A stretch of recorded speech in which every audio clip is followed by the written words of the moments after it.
तो we have done till here, है ना, यहाँ तक आपको बता दिया था कि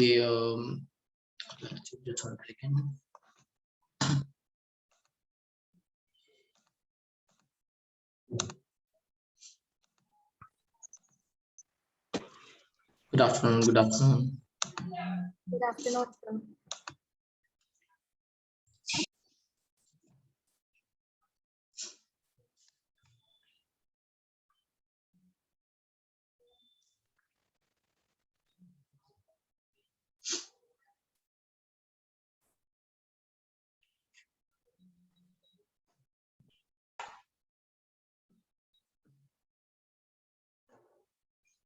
ठीक है, चलो। तो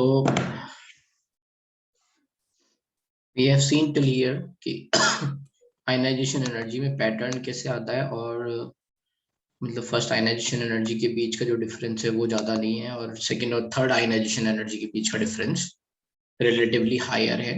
इन सब की रीजनिंग हमने कर ली थी। So let's say the interpretation of variation and ionization enthalpy for electronic configuration dn is as follows. The three terms responsible for value of ionization enthalpy are attraction of each electron towards nucleus, repulsion between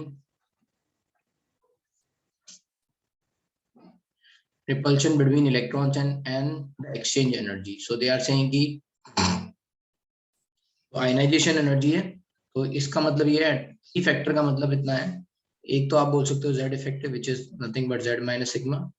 तो how many number of let's say electrons are going to be there, that many number of proton will also be there, and those are going to attract, and the repulsion। तो z effective एक factor हो गया एक तरह से, और दूसरा factor है एक्सचेंज एनर्जी, जो हमने देखा है कि कुछ सर्टेन लेट्स से कॉन्फ़िगरेशन है वहां पे एक्सचेंज एनर्जी बहुत ज्यादा हाई है, and that's why we are saying it is going to be extra stable।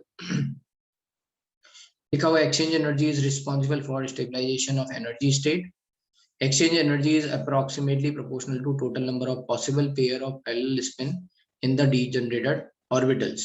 ठीक है, तो कुल मिला के ये exchange energy के बारे में हम देख चुके हैं, how many number of exchange energies are going to happen, and exchange energy is exothermic reaction। तो आपको बस possible pair देखने, इन दोनों के साथ 1 2 3 4, है ना, मतलब 1 2 3 4 ऐसे 4 पेयर हो गए, फिर इनके इनके ऐसे, राइट, 3 पेयर हो गए, फिर इसके 2, इस तरह से टोटल एक्सचेंज निकल के आते हैं। और यू कैन से 5C2, 5 में से 2 सेलेक्ट कर लो, right, so you can calculate that is going to be 10। When several electrons occupy a set of degenerated orbitals, the lowest energy state corresponding to maximum possible extent of single occupation of orbital and parallel spin। ठीक है, तो ये कुछ नहीं है, exchange energy वाली बातें दोबारा उन्होंने लिखी हुई हैं। ठीक है, तो अब यहाँ से छोड़ते जाते हैं ये, right. There is no okay, Mn plus has D5 4s1 configuration and, अच्छा ये कुल मिला के केवल और केवल वही बात लिखी हुई है जो मैंने कल आपको समझाई थी पूरी, कि कब सेकंड लेट्स से कहीं पे सेकंड आयनाइजेशन एनर्जी में सडन जंप मिल रहा है तो उसके पीछे D5 कॉन्फ़िगरेशन बन रहा होगा, कहीं पे थर्ड में बन रहा है तो D5 कॉन्फ़िगरेशन होगा। So they are saying till here. ठीक है,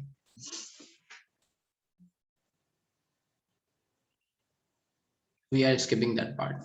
फिर लिखा हुआ है the lowest common oxidation state of these metal is +2।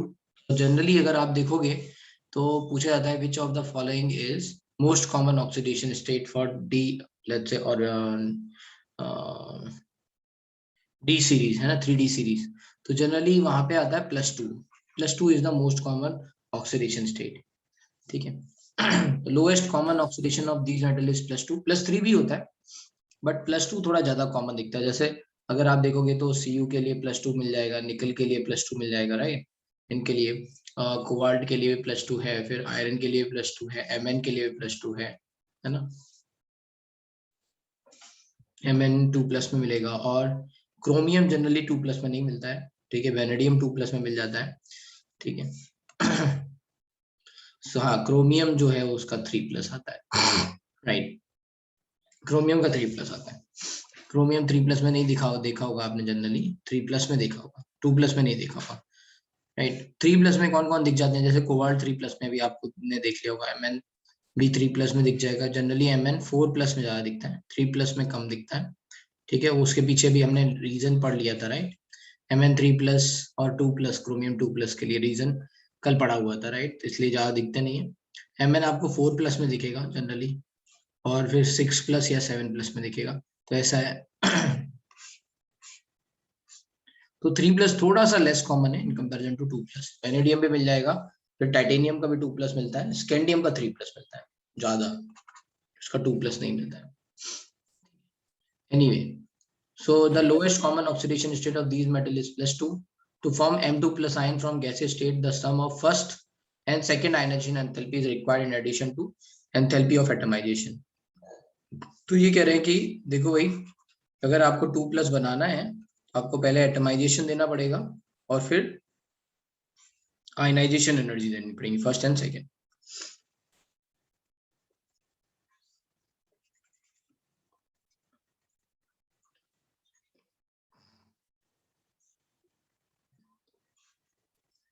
M से M2+ चाहिए, right. So first you have to convert into gas, that is atomisation, फिर M+ गैस, फिर ये हो गया M2+ गैस। तो delta H atomisation, IE1 IE2 gas में ही है अभी ये, ठीक है, राइट। तो M2+ गैसेस आयन है ना। To form M2+ ion from gases atom, the first of sum of first and second ionization enthalpy is required in addition to enthalpy of atomization. The dominant term is second ionization enthalpy, which shows unusually high values for chromium and copper. Second क्यों ज्यादा chromium और copper के लिए, क्योंकि chromium plus बनने के बाद electronic configuration क्या हो गया, Ar3d5। जैसे कॉपर प्लस बनने के बाद क्या हो गया, Ar3d10, ठीक है। Where M plus ion have D5 and D10 configuration respectively. The value for Zn2+ correspondingly low as the transition causes the removal of one 4s electron, which results in the formation of stable D10 configuration. ये कह रहे हैं Zn के लिए ये जो second ionization enthalpy है वो कम आएगी। क्यों आएगी कम, क्योंकि जब Zn+ बनेगा then it is going to be Ar3d10 4s1। अगर आपको एक और इलेक्ट्रॉन निकालना है तो आपको 4s से निकालना पड़ेगा, जिसके कारण ये स्टेबल कॉन्फ़िगरेशन बन जाएगा। That's why Zn+ के लिए, मतलब Zn के लिए सेकंड आयनाइजेशन एंथैल्पी कम है। The trend in, ये बात हम कल डिस्कस कर चुके हैं, बस we are going through the same over here. The trend in third ionization enthalpy is not complicated by 4s orbital factor, ठीक है। तो 2+ के बाद जब हम देखेंगे तो 4s वाले सब इलेक्ट्रॉन निकल जाएंगे। Shows the greater difficulty of removing an electron from D, let's say D5 Mn2+, तो Mn2+ के लिए D5 बन जाएगा, एंड D10 Zn2+ आयन, है ना। एक जो कल बातें कही थी वही है ये यहाँ पे, है ना, इन्हीं को लिखा हुआ है इन्होंने, भाई इसके लिए ये ज्यादा हो जाएगी थर्ड आयनाइजेशन एनर्जी, है ना, Mn2+ के लिए, Mn के लिए, ऐसे ही इसके लिए जिंक के लिए ज्यादा हो जाएगी, राइट, बढ़ जाएगी। तो all these things same things लिखी हुई है यहाँ पे, right. In general, the third ionization enthalpy are quite high. Also, the high value for third ionization enthalpies of copper, nickel, and zinc indicate why it is difficult to obtain oxidation state greater than 2 for these elements. ये कह रहे हैं कि देखो भाई, generally आपको पता भी होगा कॉपर के लिए हम 2+ ही देखते हैं मैक्सिमम, फिर निकल के लिए भी यहाँ पे 2+ एंड जिंक के लिए भी 2+ ही है। तो ये कह रहे हैं कि यहाँ पे 3+ क्यों नहीं बन रहा है, क्योंकि इसकी आयनाइजेशन एनर्जीज काफी हाई हो गई हैं, क्वाइट हाई हो गई हैं, इसलिए फिर 3+ बनाना, मतलब इससे भी जो आयनाइजेशन एनर्जी 3 है, ठीक है, तो 2+ से इलेक्ट्रॉन निकाल रहे हो तो ये वाली एनर्जी ऑलरेडी बहुत ज्यादा हाई है, राइट। इसलिए फिर ये 3+ बनना आसान नहीं होगा। जैसे Cu से Cu+ बना IE1, Cu से Cu2+ बना IE2, है ना, Cu2+ से Cu3+ के लिए IE3। तो this value is very high, है ना, हाई, इसके कारण ये बोल रहे हैं कि ये पॉसिबल जनरली नहीं होता है, फिर ज्यादा हमें देखने को मिलता नहीं है। लो यस धनी। हेलो सर, पर जिंक के केस में वो कम क्यों हो गया, मतलब क्योंकि अभी Zn+ से Zn2+ अगर जाना है, दोनों कम कहाँ हुआ, कम यहाँ पे हुआ था ना। हाँ यहाँ तो कम इसलिए हुआ क्योंकि 3d10 4s1 हुआ, हाँ सर। है ना। इसको एक मिनट रुक जाओ, यहाँ पे देख लेते हैं। Zn में क्या है 3d10 4s1 4s2 सॉरी, फिर Zn2 Zn प्लस बना तो बना 3d10 4s1, फिर Zn2 प्लस बना तो 3d10, 4s0, ये भी तो तो ये स्टेबल यहाँ पे हुआ ना स्टेबल, हाँ, तो ये i1 i2 कम हो जाएगा ना इनके in comparison to cu plus क्या हो जाएगा 3d10 4s1 4s1 3d10। अब यहाँ से किससे इलेक्ट्रॉन निकाल रहे हैं, CO2 प्लस करने के लिए यहाँ से इलेक्ट्रॉन निकाल रहे हैं, इसलिए ये वैल्यू बढ़ गई।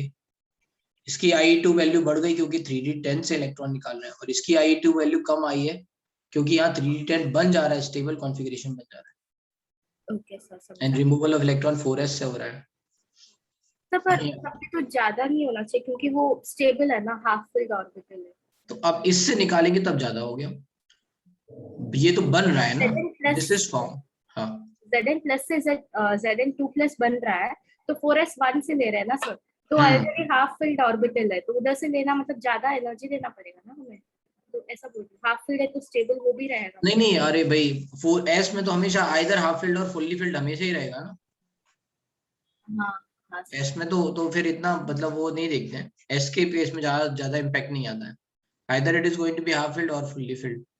Yes sir, clear. Thank you sir.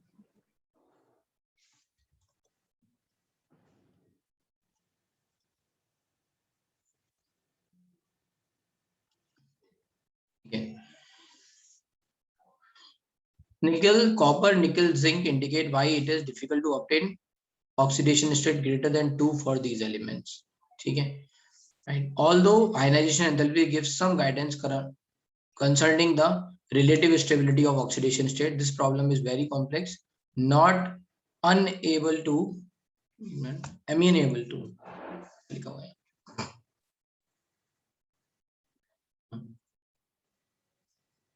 not amenable to ready generalisation, मतलब ये कह रहे हैं कि यहाँ पे हम आयनाइजेशन एनर्जी सम आइडिया तो लगा सकते हैं कि कौन सी वाली ऑक्सीडेशन स्टेट ज्यादा स्टेबल होंगी, कौन सी कम होगी, but it's not that simple.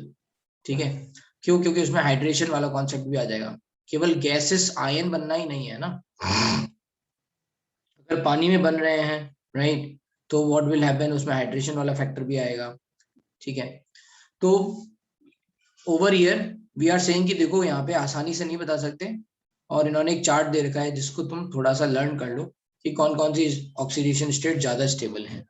तो यहाँ पे हाईलाइट कर लेते हैं, स्कैंडियम +3 प्लस सबसे हाईएस्ट ऑक्सीडेशन स्टेट है ना, क्रोमियम तक, सॉरी मैग्नीज तक सबसे ज्यादा होगी स्टेबल, तो जहाँ पे इनर्ट गैस कॉन्फ़िगरेशन बन जाए, जैसे स्कैंडियम के पास क्या है Ar 3d1 4s2, तो ये 2 इलेक्ट्रॉन और एक 1 इलेक्ट्रॉन यहाँ से 3 इलेक्ट्रॉन निकाल देगा, तो Ar वाला कॉन्फ़िगरेशन आ जाएगा, तो +3 +4 +5 +6 एंड +7, है ना, ये तो स्टेबल है सारे क्योंकि यहाँ पे स्टेबल कॉन्फ़िगरेशन बन जा रहा है। ठीक है, तो scandium to manganese highest oxidation state stables हैं। इसके अलावा जो ये डार्क में लिखे हुए हैं ये ज्यादा कॉमन देखने को मिलते हैं, तो +3 Mn के लिए +2, फिर अब यहाँ से याद रखना है आयरन के लिए ये जो +6 है ना, आयरन के लिए +6 बहुत ही रेयर है, मतलब FeO4 2 माइनस में देखने को मिलता है ना, तो ऐसा नहीं है ये ऑक्सीडेशन स्टेट पॉसिबल नहीं है, बट ये थोड़ी रेयर है, तो याद रखनी है मोस्ट कॉमन ऑक्सीडेशन स्टेट, जैसे आयरन के लिए आपको पता है +2 +3, कोबाल्ट के लिए +2 +3, निकल के लिए +2, कॉपर के लिए +1 +2, है ना, एंड जिंक के लिए +2, ये बातें याद रखनी है। ठीक है, अभी यहाँ पे ये जो पैटर्न है इसके बारे में ये कह रहे हैं, एलिमेंट विच गेव द, अच्छा यहाँ पे याद रखना है हाईएस्ट पॉसिबल, है ना, oxidation state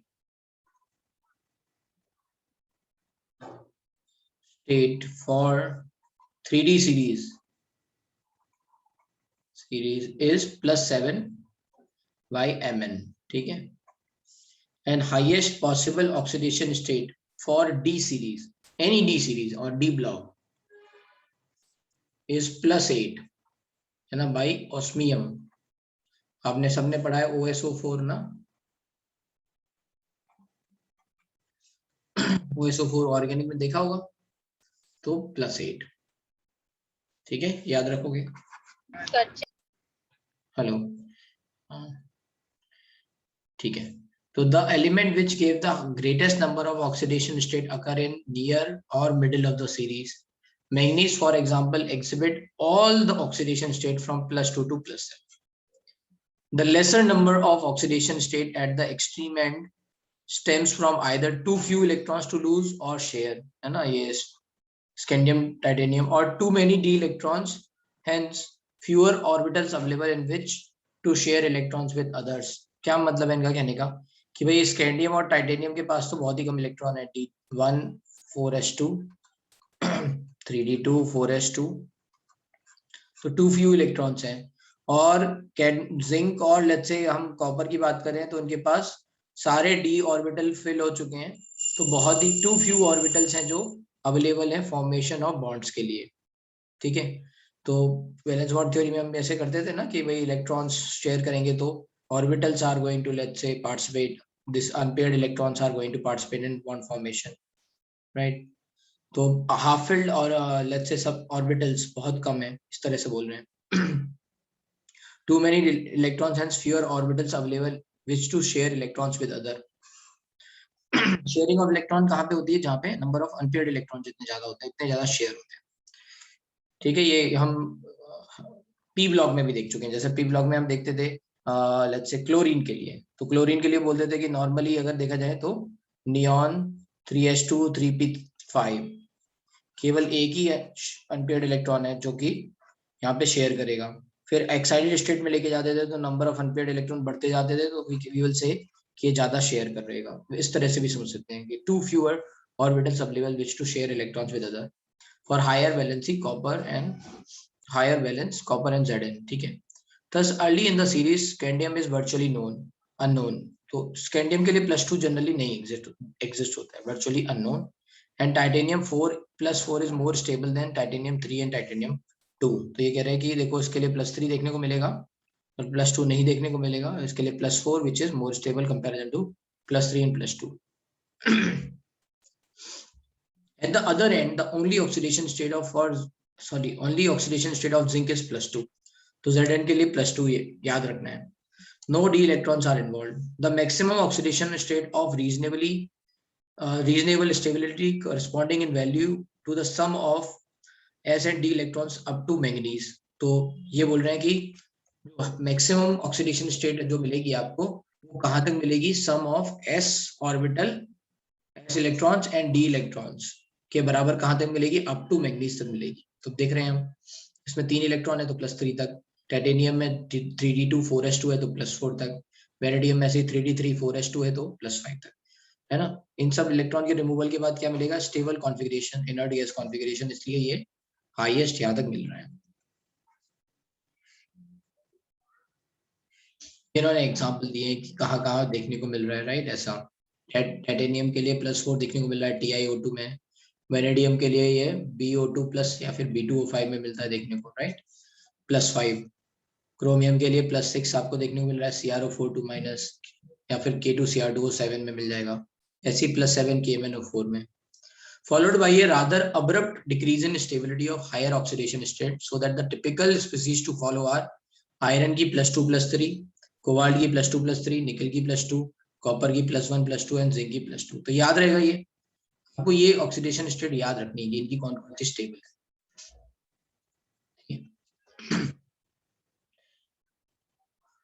The variability of oxidation state, a characteristic of transition elements, arise due to incomplete filling of d orbital in such a way that their oxidation state differs from each other by unity. तो ये कह रहे हैं यहाँ पे कि D block elements जो हैं वो वेरिएबल ऑक्सीडेशन स्टेट दिखाते हैं, और उनमें अगर जो पॉसिबल ऑक्सीडेशन स्टेट्स हैं उनमें आपस में डिफरेंस किसका है? एक का है, +2 +3 +4 +5। ये हम किस में देख रहे हैं? वेनेडियम के लिए, है ना। वेनेडियम के लिए ऐसे ये सारी ऑक्सीडेशन स्टेट दिख रही है और इनमें डिफरेंस यूनिटी का है। But P orbital, P block elements के लिए देखेंगे तो पी ब्लॉक एलिमेंट्स में भी सारे के सारे वेरिएबल ऑक्सीडेशन स्टेट दिखाते हैं, बट वहां पे जो जनरल डिफरेंस आता है वो आता है किसका? 2 का। जैसे क्लोरीन के लिए देखो आप, तो मेजरली आपको देखेगा 1+1 +3 +3 +5 +5 to +7। This is in contrast with the variability of oxidation state of non-transition elements, where the oxidation state normally differs by a unit of 2. मतलब 2 का यहाँ पे डिफरेंस आ रहा है. नॉन ट्रांजिशन एलिमेंट्स का मतलब यहाँ पे हो जाएगा पी ब्लॉक के लिए. एस ब्लॉक वाले तो वैसे भी मल्टीपल और वेरिएबल ऑक्सीडेशन स्टेट दिखाते नहीं है, उनकी तो सिंपल है, right. An interesting feature in the variability of oxidation state of D block element is noticed among the group 4 through group 10. Group 4 to group 10 का मतलब कैंडियम को छोड़ दो, ये बाकी सब, राइट. ग्रुप 10 सॉरी ग्रुप 10 ये हो गया 11 12 यहाँ तक. Group 4 to group 10.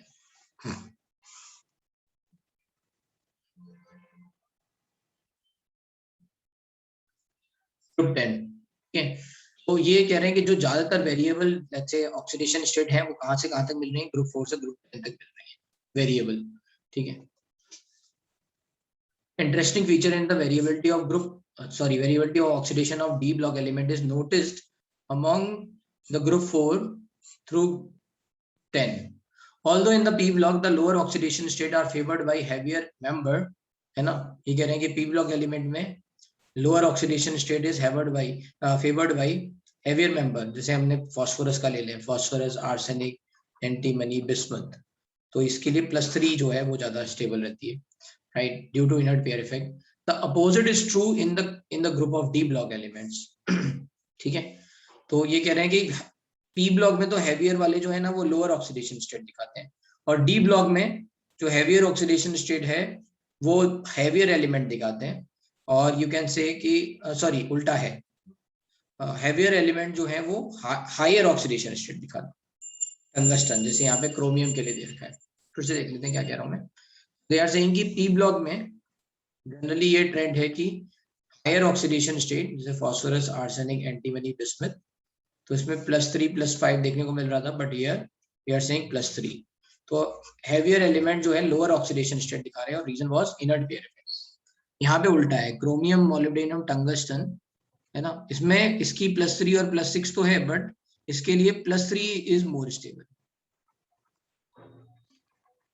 और ये आप कैसे कोरिलेट कर सकते हो, K2Cr2O7 या फिर K2Cr4, ये क्या है, ऑक्सीडाइजिंग एजेंट है. ये रेडिली क्या होना चाहते हैं, रिड्यूस होना चाहते हैं ना. +6 ऑक्सीडेशन स्टेट जल्दी से रिड्यूस होके +3 में आना चाहती है.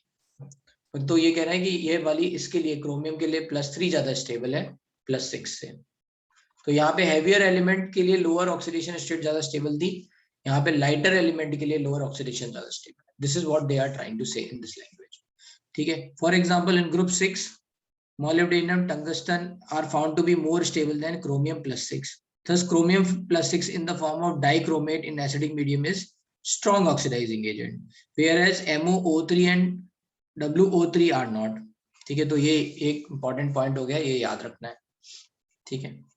This is very very important point. कि K2Cr2O7 या K2Cr4 ये सब अच्छे ऑक्सीडाइजिंग एजेंट है, बट मोलिब्डेनम और टंगस्टन +6 ऑक्सीडेशन स्टेट में अच्छे ऑक्सीडाइजिंग एजेंट नहीं है. क्यों? क्योंकि इनके लिए +6 ऑक्सीडेशन स्टेट स्टेबल है, इसलिए.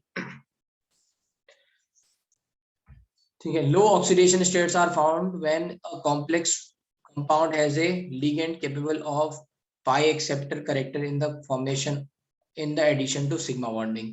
तो ये कह रहे हैं लो ऑक्सीडेशन स्टेट का मतलब 0 आ गई है. तो कार्बोनिल कंपाउंड के साथ जहाँ पे ये CO carbon monoxide ligand is pi acceptor. ठीक है. तो द ऑक्सीडेशन स्टेट ऑफ निकल एंड आयरन इज 0. तो लो ऑक्सीडेशन स्टेट कहाँ पे देखने को मिलेगी, with pi acceptor let's say ligands के साथ मिलेगी.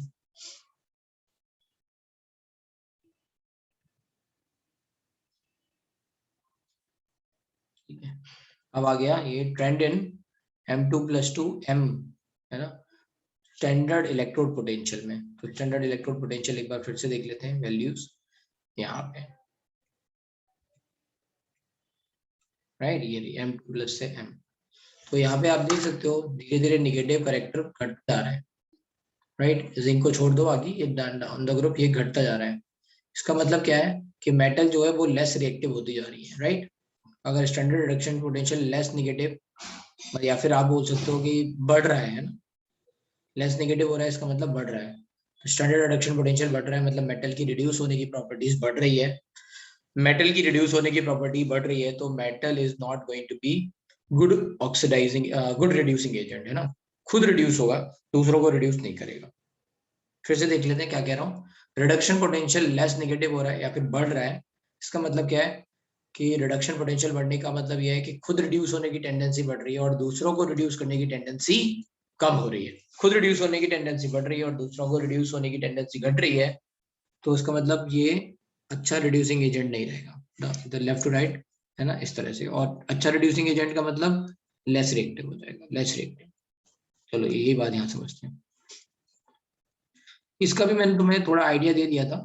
जब भी हम बात करते हैं लेट्स से ट्रेंड की, तो we have to see let's say m solid to m plus aqueous.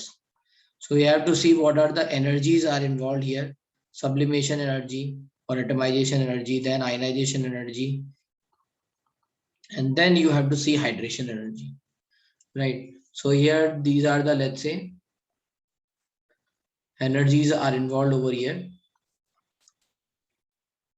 अब इसमें कोई भी चीज अगर मान लो धीरे धीरे बढ़ रही है ना, लेफ्ट टू राइट, जैसे आयनाइजेशन एनर्जी 1 और 2 बढ़ रही है, क्यों बढ़ रही है? क्योंकि साइज छोटा होता जा रहा है, because of that and Z effective थोड़ा थोड़ा बढ़ता ही जा रहा है, तो फिर क्या हो जाएगा, आयनाइजेशन एनर्जी की वैल्यूज बढ़ने लग जाएंगी, and because of that the overall energy की जो वैल्यू आ रही है वो कम नेगेटिव आ रही है। लेस नेगेटिव मतलब रिडक्शन पोटेंशियल लेस हो जाएगा, और सॉरी रिडक्शन पोटेंशियल मोर हो जाएगा, मतलब ठीक है, लेस नेगेटिव हो जाएगा, नेगेटिव में वैल्यू कम हो जाएगी, या फिर आप बोल सकते हो रिडक्शन पोटेंशियल बढ़ डेल्टा एच रिएक्शन। तो ये जो डेल्टा एच रिएक्शन है, फिर से देख लेते हैं मैं क्या कह रहा हूँ। सब्लिमेशन एनर्जी पॉजिटिव है, आयनाइजेशन एनर्जी पॉजिटिव है, आयनाइजेशन एनर्जी 2 पॉजिटिव है और हाइड्रेशन एनर्जी नेगेटिव है। अगर ये वैल्यूज बढ़ती हैं, मतलब पॉजिटिव बिहेवियर बढ़ता है, तो डेल्टा एच रिएक्शन जो है वो लेस नेगेटिव हो जाएगा, ठीक है। डेल्टा एच रिएक्शन से डेल्टा जी रिएक्शन जुड़ा हुआ है, डेल्टा जी रिएक्शन क्या हो जाएगा, फिर लेस नेगेटिव होगा। और डेल्टा जी रिएक्शन से जुड़ा हुआ है NF माइनस NFE सेल या ई रिएक्शन। यहाँ पे ई रिएक्शन कौन सी है, तो ये ऑक्सीडेशन रिएक्शन है, तो ये हो जाएगा माइनस NFE ऑक्सीडेशन पोटेंशियल, ठीक है। तो अगर डेल्टा जी की value which is delta G की वैल्यू कम होगी, तो फिर क्या होगा, ये माइनस से माइनस कट जाएगा, जो भी वैल्यू आएगी, तो ई ऑक्सीडेशन पोटेंशियल क्या हो जाएगा, कम हो जाएगा, राइट। ई ऑक्सीडेशन पोटेंशियल कम होने का मतलब ई रिडक्शन इज इंक्रीज, ठीक है। तो इस तरह से रिलेटेड है। तो लेस जैसे जैसे ई ऑक्सीडेशन कम हो रहा है, मेटल की खुद में ऑक्सीडाइज होने की टेंडेंसी कम हो रही है, राइट, खुद ऑक्सीडाइज होने की टेंडेंसी कम हो रही है, या फिर रिड्यूस होने की टेंडेंसी बढ़ रही है, मतलब मेटल लेस रेट हो रहा है, ठीक है। चलते हैं अब भी इस बात पे।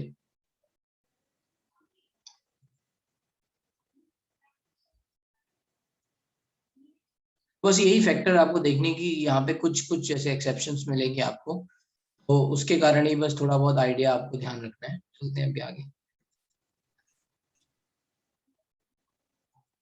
कहीं पे let's say ionization energy 2 exceptionally high हो गई, राइट, कहीं पे लेट्स से सब्लिमेशन एनर्जी जो है वो ज्यादा हो गई, कहीं पे हो सकता है कि हाइड्रेशन एनर्जी बढ़ गई, ऐसा कुछ भी हो सकता है, राइट। तो we are going to see those parameter. Size अगर, अच्छा, हाइड्रेशन एनर्जी किस पे डिपेंड करता है, charge by size ratio. Charge तो सब जगह सेम है, +2 की बात हो रही है हर मेटल के लिए, तो अगर साइज कम हो जाएगा तो हाइड्रेशन एनर्जी बढ़ने लग जाएगी, ठीक है। तो अगर साइज भी कम हो रहा है तो हाइड्रेशन एनर्जी बढ़ेगी। तो लेफ्ट टू राइट हमने देखा है कि पहले तो, है ना, साइज बढ़ता है, सॉरी घटता है, फिर अप्रोक्सीमेटली कांस्टेंट हो जाता है, तो निकल का साइज सबसे कम आता है, तो निकल के लिए हाइड्रेशन एनर्जी थोड़ी सी ज्यादा आएगी, देखना हाइड्रेशन एनर्जी का डेटा यहाँ दे रखा था ना, हाइड्रेशन एनर्जी, ठीक है, यू कैन सी, है ना, यहाँ पे एकदम राइट, ये जंप आ रही है, राइट, जैसे जैसे साइज घटता जा रहा है हाइड्रेशन एनर्जी की वैल्यू बढ़ती जा रही है रेगुलरली, ठीक है। फिर कॉपर और जिंक में यहाँ पे साइज बढ़ने लग जाता है, निकल के बाद कॉपर जिंक में साइज बढ़ने लग जाता है, तो हाइड्रेशन एनर्जी की वैल्यू घटने लग जाएगी, ऐसा एंड आप देख सकते हो। तो समझते हैं, निकल सबसे छोटा याद रहेगा ना, right.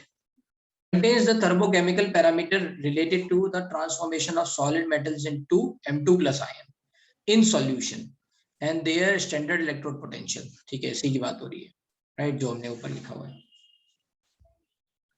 the observed value of E naught and those calculated using table of 8.4 are compared in figure 8.4. ये वाली बात हो रही है, टेबल 8.4 ये वाली वैल्यूज इन्होंने पूरी निकाल ली और इसके हिसाब से फिर ये एक ग्राफ बना लिया, स्टैंडर्ड इलेक्ट्रोड पोटेंशियल का ग्राफ यहाँ पे ड्रॉ कर लिया, ठीक है। और ये ग्राफ एक तरह से यही वाली वैल्यूज को रिप्रेजेंट कर रहा है, यहाँ पे लिखी हुई है जो वैल्यूज, ये -1.63 माइनस ये सब वैल्यूज, तो ये सबसे कम है रिडक्शन पोटेंशियल में, -1.63 फिर बढ़ रही है, बट यहाँ पे थोड़ा सा एबनॉर्मलिटी आई, राइट। टाइटेनियम फिर क्रोमियम, सॉरी वेनेडियम फिर क्रोमियम फिर मैंगनीज, है ना, ऐसे।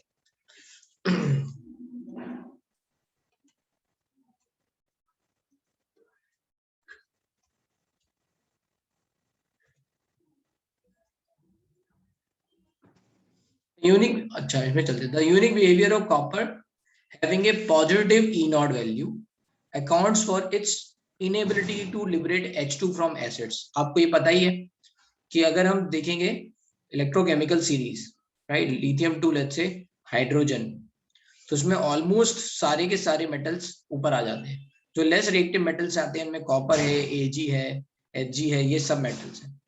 तो ये क्या है, ये हाइड्रोजन मतलब H+ है ना, इसके कंपैरिजन में जो Cu2+ है, या फिर हम मेटल की बात कर लें Cu है, ये क्या है, लेस रिएक्टिव है। मेटल लेस रिएक्टिव है तो metal will not oxidize in presence of, है ना, ये रिएक्शन नहीं होगी कि मेटल ऑक्सीडाइज हो जाए और हाइड्रोजन रिड्यूस हो जाए।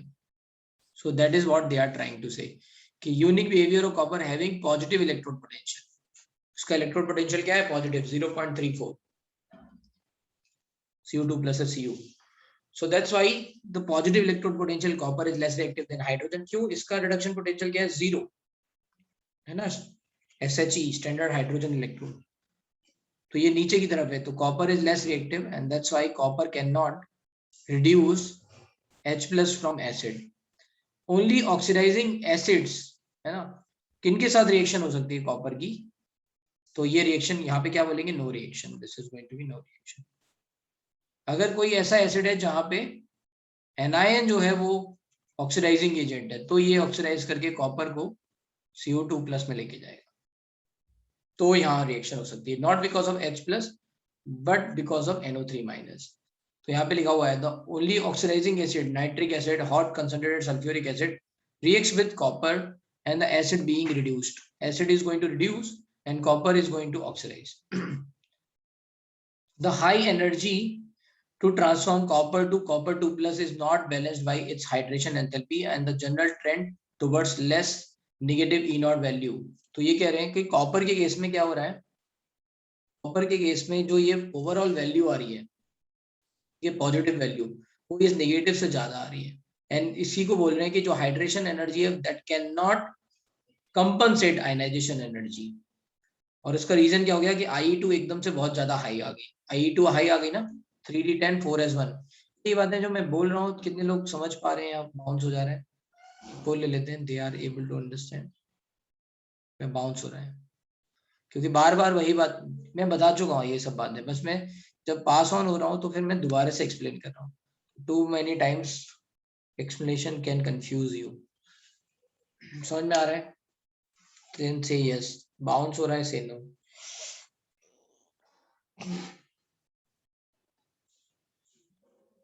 जल्दी जल्दी करो, फास्ट बोल।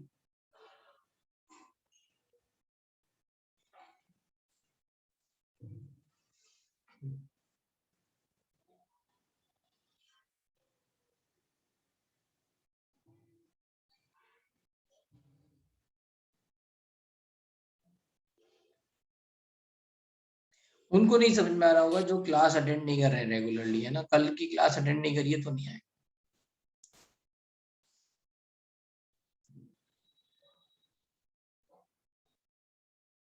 ये फिर से समझाया है हमने वहां पे, ठीक है, ऑलमोस्ट जितने लोगों ने भी किया है उनमें 95% तक को आ रहा है, गुड। फिर से देख लो, देखो यहाँ पे क्या हो रहा है, कॉपर का case, we are only going to consider copper over here.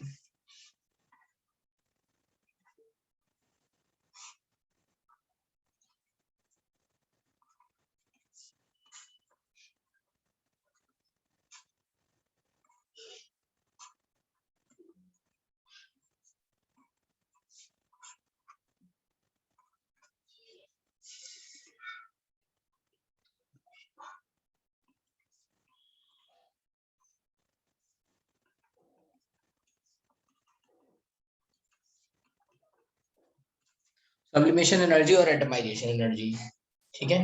ये चार फैक्टर जो हैं, 1 2 3 4, ये 4 फैक्टर दिख रहे हैं। जो डेल्टा एच रिएक्शन है वो किस किस पे डिपेंड कर रही है? Sublimation energy, IE1, IE2 and hydration energy. और हाइड्रेशन एनर्जी हमने आपको बता दिया था, that is proportional to charge by size ratio, right? Yes. अब देखो इसमें ये तीनों वैल्यू पॉजिटिव हैं और ये IE2 एक्सेप्शनली हाई है क्योंकि 3D10 से 3D9 आ रहा है। तो ये IE2 बढ़ने के कारण ये डेल्टा एच रिएक्शन घट गया। So this is the reason you can say जो डेल्टा एच रिएक्शन है वो आपका घट गया, जो मतलब डेल्टा जी की वैल्यू है वो घट गई, राइट? घट गई का मतलब यहाँ पे लेस नेगेटिव हो गई, सॉरी वैल्यूज को कैसे डेल्टा, अभी तो केवल इतना रखोगे, ये लेस होने का मतलब है वैल्यू में लेस इन वैल्यू, साइन के साथ मत समझो, ठीक है, राइट? तो ये ऐसा ये कम हो रहा है, राइट? ये ज्यादा पॉजिटिव वाला पार्ट बढ़ रहा है।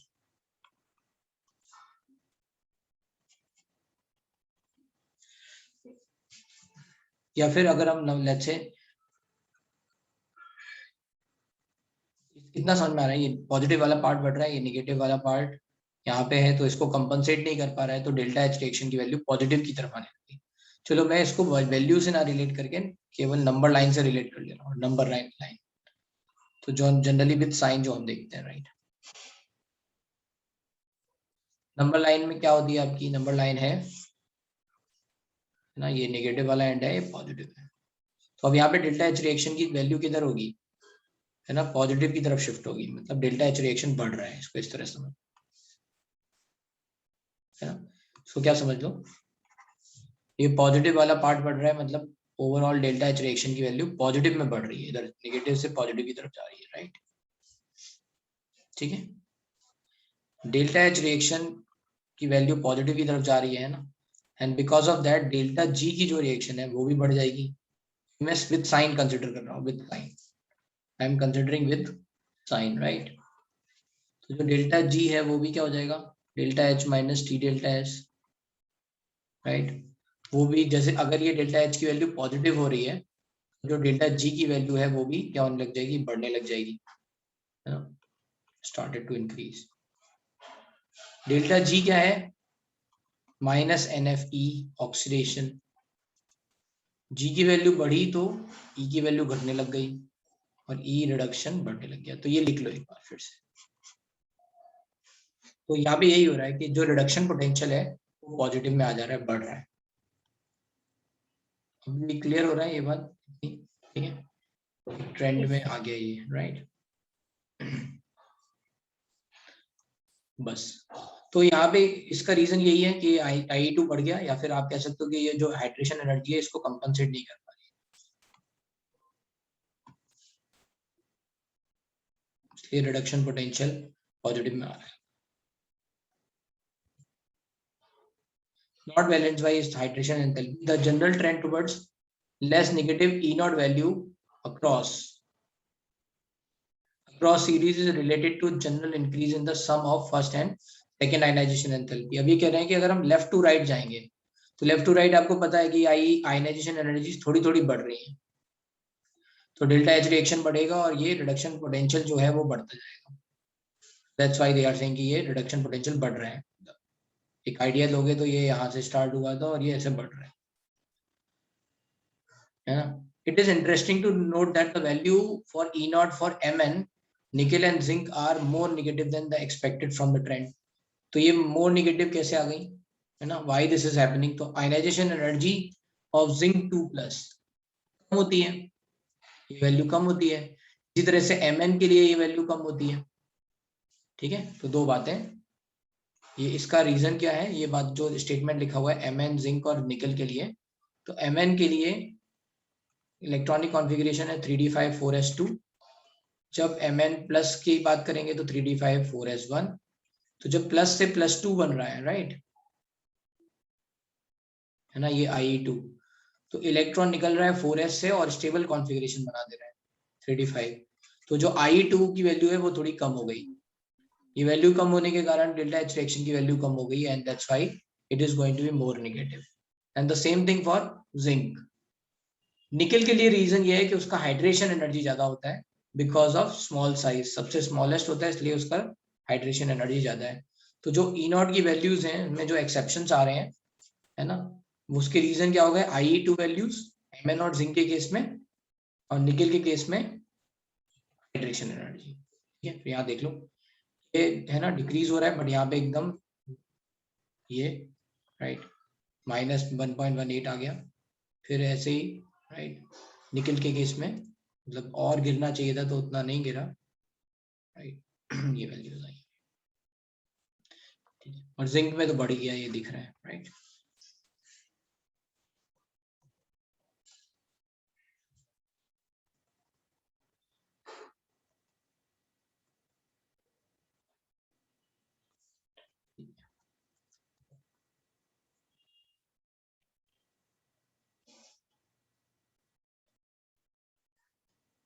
डेटा दे रखा है, चलते हैं।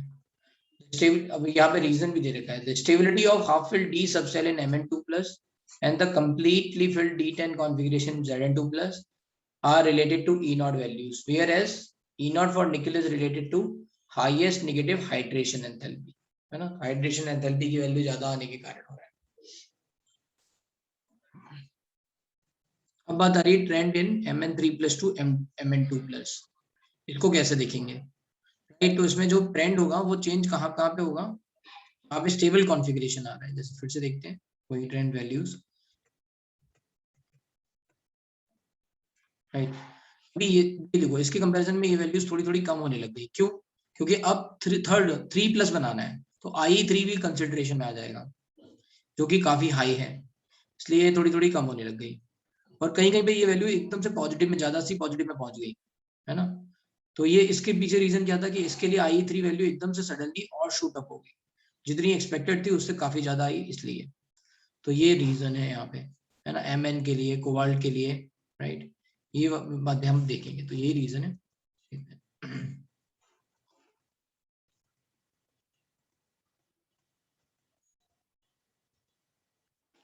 The examination of E naught values shows that the varying trend. The low values for scandium reflects the stability of scandium 3+, which has a novel S configuration. The highest value for Zn is due to the removal of electron from stable D10 configuration. तो zinc का तो 3+ बनेगा नहीं, ionization energy बढ़ गई। The comparatively high value for Mn shows that the Mn2+ is particularly stable, right? And whereas the comparatively low value for Fe shows that the extra stability of Fe3+. अच्छा, अब ये इसका मतलब क्या है, ये तो आपको समझ में आ रही है पॉजिटिव वैल्यूज क्यों आई। फिर से चलते हैं यहाँ पे, इसके कंपैरिजन में स्कैंडियम के लिए तो दे नहीं रखा है, इसके कंपैरिजन में ये सॉरी ये बेनेडियम है, राइट, टाइटेनियम सॉरी, राइट। तो इसके कंपैरिजन में ये पॉजिटिव वैल्यू क्यों आ रही है, हाफ फिल्ड बन रहा है D5, उससे इलेक्ट्रॉन निकालना पड़ेगा।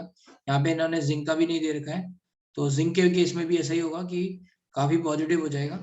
नाउ दे आर सेइंग कि देखो यहाँ +1.57 है, बट यहाँ थोड़ा सा +0.77 है। ये प्लस में क्यों आ रहा है, मतलब प्लस में मतलब कम क्यों हो गया एक तरह से, यहाँ पे 1.57 से 0.77 कम क्यों हो गया, और फिर यहाँ फिर से बढ़ गया 1.97।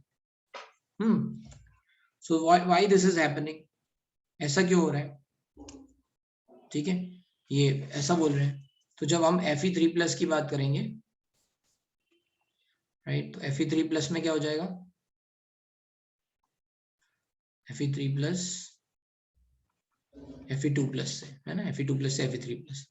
तो अब यहाँ पे क्या हुआ, ये हो गया Fe2+ इज 3d6 और ये Fe3+ हो गया 3d5, तो अगेन आ गया ना स्टेबल। yes. ये स्टेबल हो रहा है, इसका मतलब इसकी आयनाइजेशन एनर्जी जितनी आनी चाहिए थर्ड आयनाइजेशन एनर्जी उससे थोड़ी कम आएगी, इसलिए रिलेटिवली मतलब यहाँ पे 1.57 आया, यहाँ पे 1.97 है, बट इनके बीच में ये वैल्यू कम हो जा रही है, राइट। थोड़ी सी आयनाइजेशन एनर्जी कम आई, इसके कारण स्टेबल हो गया, मतलब है रीजन एक ही, वैल्यूज अलग अलग है, रीजन सब में एक ही है कि stability of D5 configuration, D10 configuration. ठीक है। Fe shows the extra stability of D5, the comparatively के तो ये छोड़ देते हैं अभी आगे। अब यहाँ पे बात करते हैं trends in stability of higher oxidation state, और ये बड़ा इंपॉर्टेंट टेबल है, ये याद करना पड़ेगा, this one and this one, oxygen वाला, ये वाला, ये आपको याद रखना पड़ेगा थोड़ा थोड़ा, ठीक है। बड़ा मतलब टिपिकल है, कुछ बातें एक्सेप्शन की तरह से याद हो जाएंगी, राइट। इस पे देखते हैं trends in stability of higher oxidation state. तो आपने ये तो देख ही लिया था कि राइट टाइटेनियम, मतलब आपने ये तो देख ही लिया था टाइटेनियम के लिए क्या हो रहा है।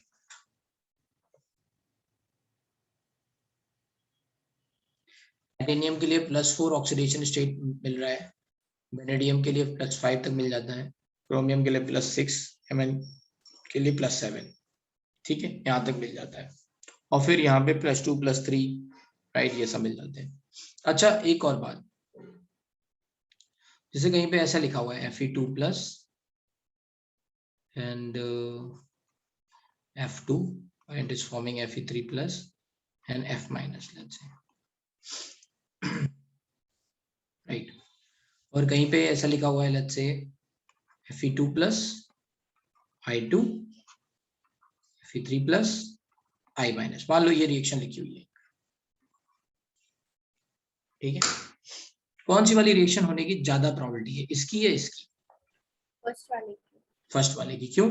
ये ऑक्सीडाइजिंग एजेंट है, अच्छा ऑक्सीडाइजिंग एजेंट है, इसको ऑक्सीडाइज कर देगा आसानी से, राइट। इतनी बात समझ में आ रही है? Yes sir. और ये तो उतना अच्छा ऑक्सीडाइजिंग एजेंट है नहीं, इनफैक्ट यहाँ पे चांसेस ये हैं, ये हो सकते हैं कि जो I- है वो अच्छा रिड्यूसिंग एजेंट है, तो अगर Fe3+ होगा तो ये इधर चला जाए, ऐसा है ना। यहाँ चांसेस क्या है, ये वाले, क्योंकि ये अच्छा ऑक्सीडाइजिंग एजेंट है, और I- रिड्यूसिंग एजेंट अच्छा है, तो ये चांसेस ऐसे हो जाएंगे। तो अब यहाँ जो बात समझने वाली है वो है higher oxidation state, higher oxidation states are going to observed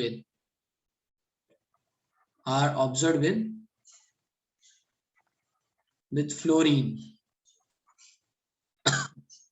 ठीक है, जनरली हायर ऑक्सीडेशन स्टेट, और lower oxidation state will be observe with iodine, है ना। कहीं पे अगर मान लो कोई एक्सेप्शन आएगा तो वो यही होगा कि किसी का लोअर ऑक्सीडेशन स्टेट में फ्लोरीन नहीं बन रहा होगा और किसी का हायर ऑक्सीडेशन स्टेट में आयोडीन नहीं बन रहा होगा, ऐसा ये एक जनरल एक्सेप्शन समझ लेते हैं, ठीक है। इतनी बात समझ में आ रही है ना, ये लॉजिक। तो बस वो इन्होंने यहाँ पे ये लिखा हुआ है ना 3, 1, ऐसे इन्होंने बताया है कि भाई कौन कौन से बनेंगे, कौन कौन से नहीं बनेंगे, we are going to see that, ठीक है। चलते हैं आगे यहाँ पे, सो इस पे आएंगे थोड़ी देर में, बट ये आपको याद रखना है। मोर इलेक्ट्रॉनिगेटिव, इसको इस तरह से भी समझ सकते हो, इसको इस तरह से भी समझ सकते हो, ऑक्सीडाइजिंग एजेंट के हिसाब से समझा दिया। दूसरा ये मोर इलेक्ट्रॉनिगेटिव है, उसके अंदर कैपेबिलिटी है कि वो इलेक्ट्रॉन खींच लेगा, तो हायर ऑक्सीडेशन स्टेट आ गया।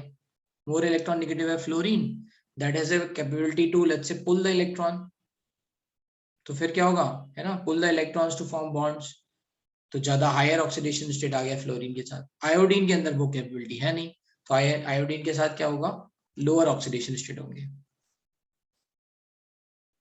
क्लियर है भाई, इतनी बात कुछ तरह से भी समझ सकते हैं।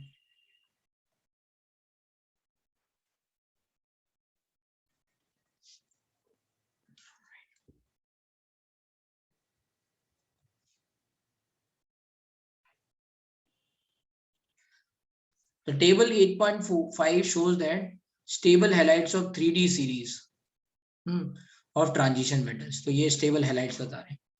The highest oxidation state are achieved in TiX4 tetrahalide, BF5, CrF6, ठीक है। तो ये कह रहे हैं कि यहाँ पे हाईएस्ट ऑक्सीडेशन स्टेट जो है वो टाइटेनियम के साथ +4 की मिल गई, वेनेडियम के साथ +5 मिल गई, क्रोमियम के साथ +6 मिल गई, but +7 state for Mn is not represented in simple halides.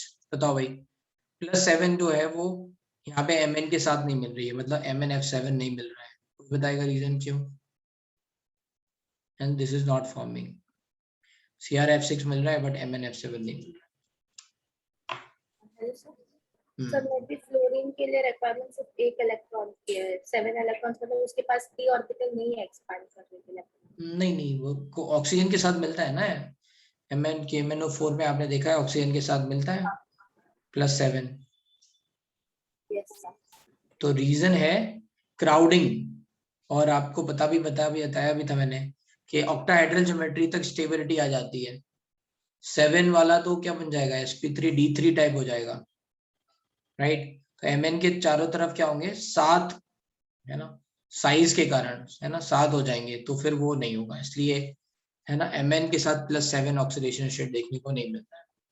So the +7 state for Mn is not represented in simple halide, but MnO3F is known, है ना, ऑक्सीजन और फ्लोरीन के साथ, या फिर MnO4- is known. And beyond Mn, no metal has trihalide except Fex3. ठीक है, इसके बाद तो आपको पता ही है +3 ऑक्सीडेशन स्टेट ही बड़ा कम मिलता है, राइट। Fex3 में मिल रहा है, बट Fex3 में भी अगर हम देखेंगे तो यहाँ पे लिखा हुआ है ना, कि ये Fex3 जो है वो Fe-F3 के लिए देखने को मिलेगा, FeCl3 को देखने को मिलेगा, FeBr3 देखने को मिलेगा। FeI3 जो है वो स्टेबल नहीं है। रीजन क्या है, क्या दोगे रीजन? रीजन क्या दोगे? I- is good reducing agent। क्या दोगे reason? I- is good reducing agent which reduces Fe3+ to Fe2+। समझ में आया? यस समझ में आया? तो जब भी ऐसे एक्सेप्शंस आएंगे याद रखना है, राइट, यही रीजन है कि I- is good reducing agent, ये नहीं करेगा तो ये Fe3+ को रिड्यूस कर देगा। तो ये कह रहे हैं Fe के बाद ये ट्राइहैलाइड्स बड़े कम हो जाते हैं, राइट, तो है ही नहीं मतलब, except Fex3 and COF3. The ability of fluorine to stabilize the higher oxidation state is due to higher lattice energy as in case of COF3। ठीक है, तो ये कह रहे हैं कि भाई इसके साथ, राइट, ये स्टेबलाइज कैसे हो रहा है, तो इन्होंने दूसरे तरह से बोल दिया। एक तो हमने यहाँ ऑक्सीडाइजिंग एजेंट और इलेक्ट्रॉन नेगेटिविटी से रिलेट किया था, और they are giving one more let's reason कि भाई यहाँ पे COF3 जो है वो क्यों बन रहा है। दे आर सेइंग कि जो ये CO3+ है और F- है, right, they are going to let's say have higher lattice energy. Higher lattice energy किस बात पे डिपेंड करती है? So lattice energy is going to proportional to charge of cation, charge of anion, and size of cation and anion, and inversely proportional to size of cation and anion। तो बस यही reason आ गया। Charge of cation और charge of anion are not the reason, क्योंकि अगर I- भी होता तो भी ये 3 + I- बात होती। यहाँ आ गई size is the factor, right. तो जो कोबाल्ट वगैरह है इन पे 3+ आएगा तो इनका साइज छोटा हो जाएगा। वैसे ही कोबाल्ट D ब्लॉक के एलिमेंट्स का साइज छोटा होता है S ब्लॉक के एलिमेंट के कंपैरिजन। तो जब भी कंपेरेबल साइज के एनायंस होते हैं, सॉरी कंपेरेबल साइज के आयंस होते हैं, नॉट एनायंस, कंपेरेबल साइज के आयंस होते हैं, तो वो ज्यादा अच्छी तरह पैक्ड होते हैं, है ना। क्या होते हैं? ज्यादा अच्छी तरह पैक्ड होते हैं। तो पैकिंग एफिशिएंसी बढ़ने के कारण भी स्टेबिलिटी ज्यादा आती है। तो ये रीजन यहाँ पे इन्होंने लिखा हुआ है, ठीक है, राइट।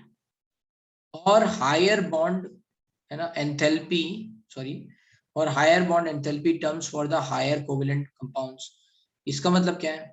तो ये कह रहे हैं अगर मान लो कंपाउंड आयनिक कैरेक्टर ज्यादा शो कर रहा है, राइट, जैसे COF3 है, उसमें आयनिक कैरेक्टर कैसे देख रहे हैं?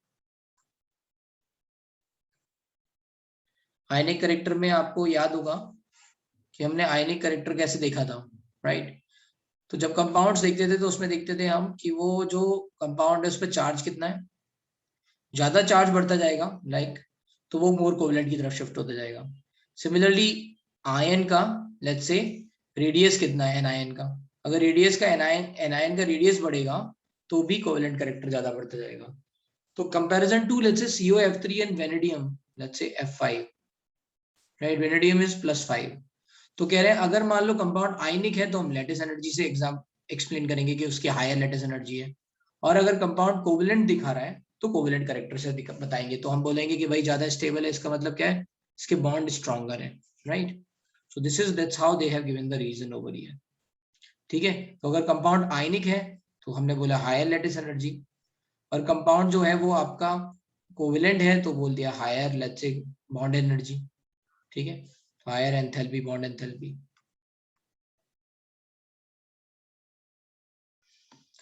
ठीक है, यस, हाँ वजांस रूल ही लगा रहे हैं आप। तो higher bond enthalpy in terms of higher covalent compound BF5 and CrF5, although B+5 is represented only by BF5, the other halides however undergoes hydrolysis to give oxo halide BOX3। तो ये कह रहे हैं BF5 तो केवल +5 fluorine के साथ ही होगा, बाकी सारे के केसेस में आपको BOX3 मतलब BOCl3 ऐसा देखने को मिलता है। Another feature of fluorides is their instability in lower oxidation state, है ना। तो जो फ्लोरीन है वो लोअर ऑक्सीडेशन स्टेट में देखने को नहीं मिलेगा, ये अभी रीजन मैंने बता दिया था। तो यहाँ जो BX2 है उसमें क्लोरीन ब्रोमीन आयोडीन ये देखने को मिल रहे हैं, BF2 उतना स्टेबल नहीं है, इनस्टेबिलिटी है उसकी। तो अब इसमें याद कौन कौन से रखने हैं आपको, right, which part you have to remember over here कि किसके कौन कौन स्टेबल है। मैंने बोला था ये चार्ट याद रखना है, रिमेम्बर। एक तो ये याद रखना है कि यहाँ पे Fe(I3) जो है वो स्टेबल नहीं है। Now we are going to focus over here, right. तो similarly let's say in case of copper, ठीक है, जो Cu(I2) है, Cu(I2) है ना, यहाँ पे 2 लिखा हुआ है, लेट्स से का मतलब फ्लोरीन क्लोरीन, Cu(I2) CuBr2 ये दोनों स्टेबल नहीं है हायर में, राइट, Cu(I2) एंड CuBr2 ये ज्यादा स्टेबल नहीं है, ठीक है। एंड लोअर में, राइट, लोअर में Cu2F2 स्टेबल नहीं है, CuF का मतलब या फिर CuF लिख लो या Cu2F2 स्टेबल नहीं है। इसका रीजन यही से आ रहा है, राइट, स्टेबल नहीं है वो लिखते जाओ, राइट, नॉट स्टेबल अपनी बुक में लिखते जाओ। कॉमन है पहले, राइट, वो है Fe(I3) स्टेबल नहीं है, नॉट स्टेबल। फिर आपका आ गया Cu2F2 Cu(I2) CuBr2, ये चार तो बड़े कॉमन है क्योंकि कॉपर और आयोडीन सॉरी कॉपर और आयरन के कंपाउंड ज्यादा देखने को मिलते हैं आपको, ठीक है। तो ये स्टेबिलिटी के हिसाब से, बाकी फिर यहाँ पे भी आप देख सकते हो टाइटेनियम का थर्ड इन्होंने दे रखा है तो क्लोरीन और आयोडीन के साथ मिलेगा, TiF2 नहीं मिलेगा, राइट, सो TiF2 भी लिख लो।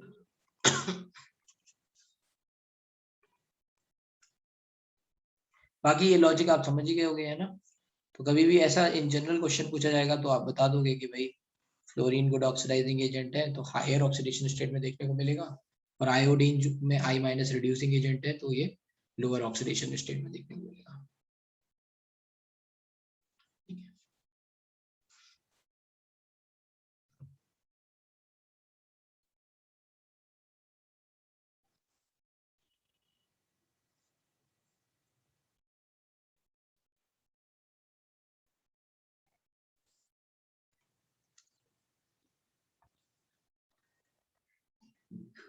Hello sir. हाँ सर आपने बोला CuF वगैरह स्टेबल नहीं है ना। हाँ, सी- इन्होंने यहाँ मार्क किया है ना कि यहाँ पे ये थर्ड, तो मैंने तो एक जनरल स्टेटमेंट बताया था कि फ्लोराइड के साथ लोअर ऑक्सीडेशन स्टेट देखने को नहीं मिलेंगी और आयोडीन के साथ हायर ऑक्सीडेशन स्टेट देखने को नहीं मिलेगी, वो आप यहाँ देख सकते हो, जैसे BF5 दिख रहा है ना, CrF6 ये इनको भी आप लिख सकते हो, है ना, कि यहाँ पे हाईएस्ट ऑक्सीडेशन स्टेट में केवल आपको ये फ्लोराइड ही देखने को मिल रहा है, राइट, MnF4, यहाँ पे COF3 यही देखने को मिल रहा है बस फ्लोराइड। तो उसको इस तरह से भी देख सकते हो, higher oxidation states are observed with fluorine and lower oxidations are observed with iodine, और you can say not observed with fluorine. Okay sir, समझा। Thank you sir.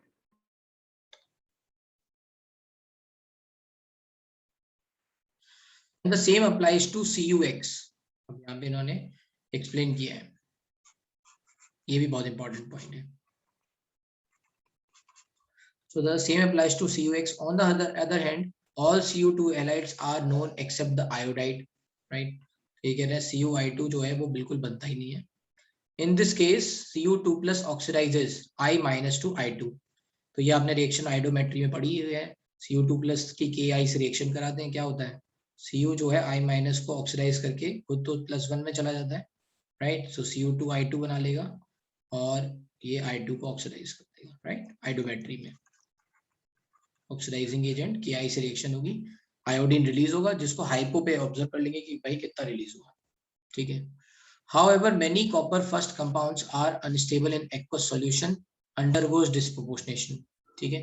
तो ये कह रहे हैं कि जो Cu के +1 के जो कंपाउंड्स हैं उनकी जनरल टेंडेंसी ये है कि वो राइट, यहाँ तक ये बात खत्म हो गई है ना, ये कॉपर के बारे में बात हो रही थी और ये बोला जा रहा था कि ये कॉपर +2 स्टेबल नहीं होता या CuI2 नहीं बनता है, वो Cu के साथ +1 बना लेता है, ठीक है। अब ये दूसरी बात है, however many copper compounds are unstable in aqueous solution, undergoes disproportionation reaction। तो जो +1 है वो किसमें जाएगा, Cu2+ में और कॉपर में। अब यहाँ क्वेश्चन ये आ रहा है, ये ऐसा क्यों हो रहा है, why this is happening, क्यों, क्योंकि Cu+ तो ऑक्सीडेशन स्टेट 3d10 है ना, +1, और ये Cu2+ तो 3d9 है। So why this is happening, ये स्टेबल से अनस्टेबल की तरफ क्यों जा रहा है, व्हाई, है ना। समझ में आया क्वेश्चन क्या है, many compounds are unstable in aqueous solution +1 के अंडरगोज डिस्प्रोपोर्शनेशन। तो जो +1 में अनस्टेबल है वो ये ऐसा डिस्प्रोपोर्शनेशन में चले जाएंगे, और ये क्यों जा रहे हैं ये पूछा जा रहा है कि ये Cu+1 में तो 3d10 स्टेबल कॉन्फ़िगरेशन है, ये 3d9 में क्यों जा रहा है अनस्टेबल। तो इसका रीजन है हाइड्रेशन एनर्जी। क्या है reason, why Cu2+ are going to form, ना ये सब आप सोच सकते हो, ये है हाइड्रेशन एनर्जी। तो Cu2+ के केस में 2+ चार्ज है, हाइड्रेशन एनर्जी बढ़ जाती है, तो लिखा हुआ भी है ना, ये सब किसमें हो रहा है, एक्वस सॉल्यूशन में। The stability of Cu2+ rather than Cu+ is due to much more hydration energy of Cu2+ than Cu+, which more than compensate the second ionization energy of copper। तो ये कह रहे हैं कि हाइड्रेशन एनर्जी इतनी ज्यादा है कि यहाँ से जो रिमूवल ऑफ इलेक्ट्रॉन है उससे भी ज्यादा आ रही है, and that's how this is possible.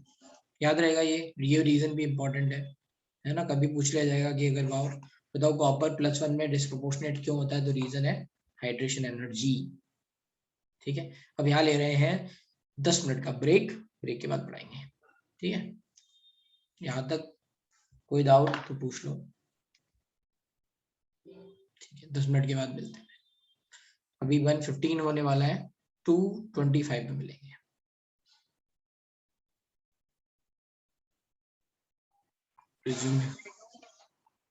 तो अब यहाँ देखोगे कि Mn की जो है ना +7 के साथ ऑक्सीडेशन स्टेट स्टेबल है, राइट, ऑलरेडी स्टार्ट हो गई, ठीक है रिकॉर्डिंग। तो उसके पीछे रीजन क्या है, अब यहाँ पे 2 Mn पे 7 ऑक्सीजन है ना, it is not on 1 oxygen 1 Mn 7 let's say fluorine या हो रहे थे जैसे, तो वो यहाँ नहीं है, राइट। तो स्टेरिक जो फैक्टर है वो यहाँ पे नहीं हो रहा है, इसीलिए +7 ऑक्सीडेशन स्टेट ऑक्सीजन के साथ तो पॉसिबल है, और यहाँ फ्लोरीन के साथ हमें देखने को नहीं मिली, right. Ability of oxygen to stabilize higher oxidation state is demonstrated in oxides. The highest oxidation number in oxides coincide with the group number and attained in scandium। तो ये कुछ नहीं कह रहे हैं, ये कह रहे हैं कि देखो ये थर्ड ग्रुप है तो उसमें +3 मिल जाएगा, फोर्थ ग्रुप है तो +4 तक चला जाएगा, 5 ग्रुप है तो +5 तक, 6 है तो +6 तक, 7 है तो +7 तक। This is what they are trying to say, ठीक है। coincide with the group, तो highest oxidation state ऐसे आ सकती है, right। Beyond 7 no higher oxidation state of Fe above Fe2O3 are known, although ferrates FeO4 2- are formed in alkaline media। तो Fe की जो +6 oxidation state है, right, ये केवल और केवल alkaline medium में देखने को मिलेगी, but they readily decompose to Fe2O3 and O2। तो ये +6 देखने को तो मिल सकती है, बट आयरन के लिए +2 और +3 ही मिलेगी। Besides the oxides, oxocations stabilizes। ऑक्सोकेटाइन का मतलब क्या है कि अगेन ये जो ऑक्सीजन के कंपाउंड है ये पॉजिटिव चार्ज आ रहे हैं, तो वेनेडियम जो है +5 ऑक्सीडेशन स्टेट। हमेशा याद रखना है जो हायर ऑक्सीडेशन स्टेट होती है वो मोर इलेक्ट्रॉन नेगेटिव एलिमेंट्स के साथ ज्यादा देखने को मिलती है। तो अगर आपने यहाँ पे +5 देखा था तो फ्लोरीन के साथ था, है ना, यहाँ ऑक्सीजन के साथ देखने को मिल रहा है, या फिर इसका ऑक्सोकेटाइन बन रहा है BO2+, right? +B, vanadium in +4 is BO2 2+, titanium TiO2 2+। The ability of oxygen to stabilize higher oxidation state exceed that of fluorine। तो ये कह रहे हैं कि ऑक्सीजन के साथ ज्यादा आसानी से मिल रहे हैं higher oxidation state rather than fluorine के कंपैरिजन में। Thus the highest Mn fluoride is MnF4, whereas the highest oxide is Mn2O7. The ability to oxygen to form multiple bond to metal explain its superiority. तो ये कह रहे हैं reason क्या है, stronger bond या मल्टीपल बॉन्ड. तो भाई Mn के साथ जो है ऑक्सीजन डबल बॉन्ड बना ले रहा है, इसीलिए यू कैन से कि ये ना KMnO4 लेट्स से माइनस की बात करें तो KMnO4 माइनस ये मल्टीपल बॉन्ड बनाने के कारण हो रहा है, +7 में पहुंच. In the covalent oxide Mn2O7, each Mn is tetrahedrally surrounded by oxygen including MnO. अच्छा, ये Mn2O7 का कंपाउंड कैसे बनेगा, MnO Mn और फिर ये इस तरह से, तो Cr2O7 टाइप स्ट्रक्चर हो गया ये. Each Mn is tetrahedrally surrounded by oxygen. This the tetrahedral MnO4n minus are known for vanadium 5, chromium 6 and ये. इसका मतलब क्या है, what is this the meaning is, ये कह रहे हैं ये वाले कंपाउंड्स आयंस आल्सो बनते हैं, एनायंस बनते हैं MO4n माइनस. तो जैसे अगर हमें वेनेडियम का +5 चाहिए तो VO4 कितना बनेगा, यहाँ पे इसको +5 रखना है तो 3- बन जाएगा. अगर हमें क्रोमियम के साथ चाहिए तो CrO4, इसका +6 चाहिए तो ये 2- बन जाएगा. Mn के साथ चाहिए तो है ना माइनस बन जाएगा. This is what they are trying to say कि ये है ना the tetrahedral MO4n minus are also known as vanadium +5, chromium +6, Mn +5, 6, 7 सबके साथ Mn में मिलता है. तो Mn अगर हमें 6 चाहिए होगा तो क्या हो जाएगा, MnO4 2- बन जाएगा ऐसे. This is what they are trying to say. ठीक है, इतनी बात समझ में आ गई. तो यहाँ पे कुछ आपको बातें याद रखनी पड़ेगी. +7 कहाँ पे देखने को मिल रहा था, तो क्रोमियम के लिए +6 देखने को मिल रहा था. CrF6 है ना, BF5 ऐसे देखने को मिल रहा था, बट ऑक्सीजन के साथ Mn2O7 देखने को मिल रहा है. राइट, इस तरह से थोड़ा थोड़ा याद रखना पड़ेगा. और यहाँ पे 2 इंपॉर्टेंट बातें ये भी हैं.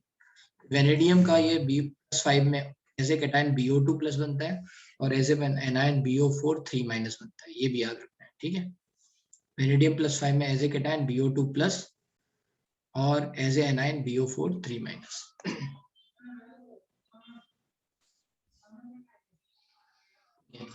अब यहाँ पे ये लिखा हुआ है how would you account for the increasing oxidizing power, right, कि इनमें कौन सा वाला मतलब ज्यादा अच्छा ऑक्सीडाइजिंग एजेंट होगा, राइट, +7, +6 या +5 में. ठीक है, तो या तो इसको स्टैंडर्ड ऑक्सीडेशन पोटेंशियल के हिसाब से देख लो. ठीक है, अगर आप ऑक्सीडेशन पोटेंशियल के हिसाब से देखोगे तो भी आप देख सकते हो. दूसरा आप ये भी देख सकते हो ये हायर ऑक्सीडेशन स्टेट्स में है ना, +5 में है, +6 में, +7 में, तो हायर ऑक्सीडेशन स्टेट के हिसाब से भी देख सकते हो. ठीक है,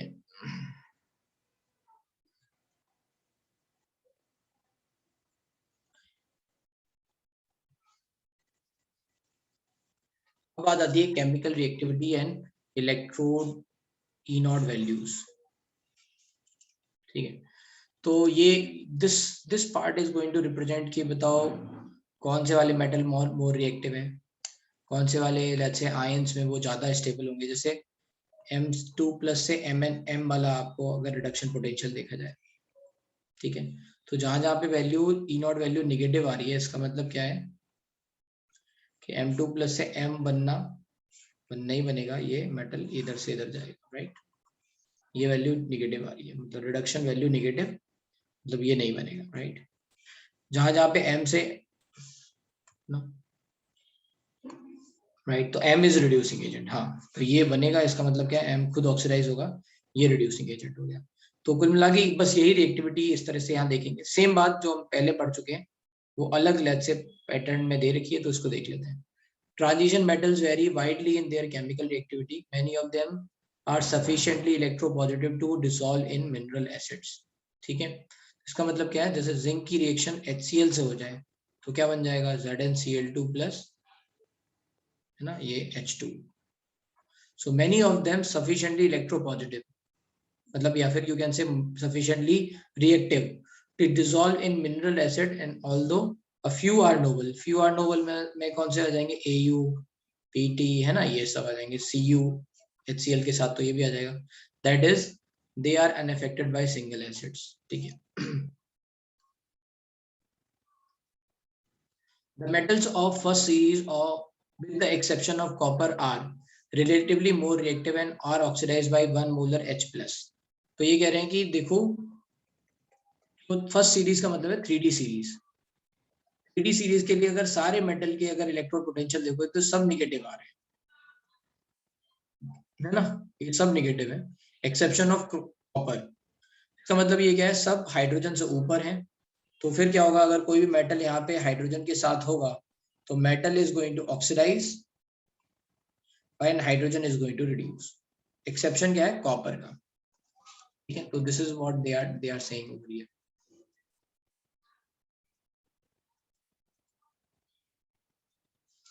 Okay, so more reactive and are oxidized by one molar H plus। Oxidized मतलब those metals are going to oxidize and H plus is going to reduce।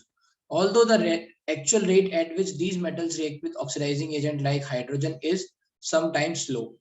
ठीक है, तो ये कह रहे हैं कि कुछ केसेस में ये स्लो होता है और जहां पे भी ऐसा होता है वहां पे you have to either put some over voltage. जहां पे भी ऐसा होगा वहां पे या तो आपको एक्स्ट्रा लेट्स से वोल्टेज लगाना पड़ेगा या फिर कोई कैटलिस्ट की तरह बिहेव करे, राइट। तो वहां पे फिर आप रिएक्शन को कैटलाइज करा सकते हो। For example titanium and vanadium. तो टाइटेनियम और वेनेडियम की रिएक्शन स्लो होगी। ठीक है, तो ये भी याद रखना है। Titanium vanadium are going to let's say slowly oxidize. In practice are positive to dilute non oxidizing acids at room temperature. ठीक है, sorry, in practice are passive to dilute non oxidizing agent। non oxidizing acid का मतलब क्या है, HCl type. HNO3 क्या है, oxidizing acid, जहां पे NO3 माइनस रिएक्ट करने लग जाएगा, है ना, eight room temperature. The E0 values for M2+ to M table 8.2 जो हमने देखा था indicates a decreasing tendency to form divalent cation across the series। इसका मतलब क्या है कि इलेक्ट्रोड पोटेंशियल की वैल्यूज बढ़ रही हैं, इलेक्ट्रोड के पोटेंशियल की वैल्यूज बढ़ रही हैं, मतलब इलेक्ट्रोड पोटेंशियल मतलब रिडक्शन वैल्यूज बढ़ रही हैं। इसका मतलब क्या है, ऑक्सीडेशन पोटेंशियल वैल्यूज घट रही हैं। So that means E0 values from M2+ indicated decreasing tendency to form divalent, है ना, तो ऑक्सीडेशन होने की टेंडेंसी थोड़ी थोड़ी घट रही है। This general trend towards less negative E0 value is related to increase in the sum of first and second ionization enthalpy. ये मैं बता चुका हूँ। It is interesting to note that the E0 value for Mn, nickel and zinc are more negative। ये हम पहले पढ़ चुके थे ट्रेंड में, इलेक्ट्रोड पोटेंशियल में। तो Mn Zn का इलेक्ट्रोड पोटेंशियल वैल्यू जो है वो क्यों आ रहा था, क्योंकि वहां पे आयनाइजेशन एनर्जीज की वैल्यू कम थी, है ना, Mn और जिंक के लिए, क्योंकि Mn2+ D5 कॉन्फ़िगरेशन बना रहा था which is stable, Zn2+ D5 D10 configuration बना रहा था विच इज स्टेबल, और निकल के केस में हाइड्रेशन एनर्जी ज्यादा थी, right. So more negative than expected from the general trend। तो ये ऊपर पढ़ चुके हैं। नॉन ऑक्सीडाइजिंग एसिड का मतलब हो गया HCl HBr ये सब।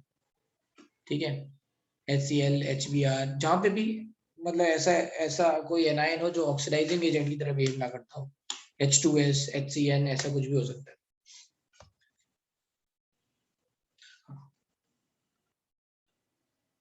Whereas the stability, फिर वही इन्होंने फिर ये रिपीट हो गया है सेम स्टेटमेंट अगेन, है ना। Whereas the stability of half filled D5 in Mn2+ completely filled D10 in zinc are related to E0 values and for nickel is related to higher, है ना, और highest negative enthalpy of hydration। ठीक है, ये बात कर चुके हैं कंप्लीट।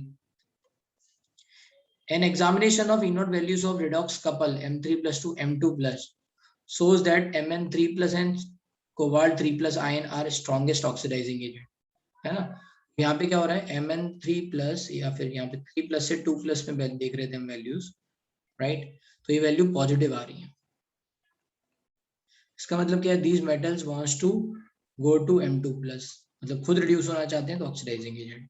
तो Mn के केस में +1.57 आ रहा था और कोबाल्ट के केस में 1.97 आ रहा था। तो ये काफी पॉजिटिव वैल्यूज हैं। These are indicating strongest oxidizing agent in aqueous solution। The ions titanium 2+, vanadium 2+, chromium are strongest reducing agent। reducing agent क्यों, क्योंकि इनके लिए ये वैल्यू क्या आ रही है, M3+ से M2+, इनके लिए ये वैल्यू आ रही है निगेटिव में। इसका मतलब क्या है, ये होगा नहीं, इसका मतलब ये होगा मतलब ये रिड्यूसिंग एजेंट की तरह बिहेव करेगा, ठीक है, राइट, ठीक है। Are reducing agent and will liberate hydrogen from dilute acid. Reducing agent है, इसका मतलब क्या हुआ, ये रिएक्टिव मेटल हो गए, रिड्यूसिंग एजेंट है तो Cr जैसे कहीं पे लिखा होगा 2+ और इसकी रिएक्शन हो रही होगी HCl से, तो ये क्या करेगा Cr3+ में कन्वर्ट हो जाएगा और हाइड्रोजन को रिड्यूस कर देगा।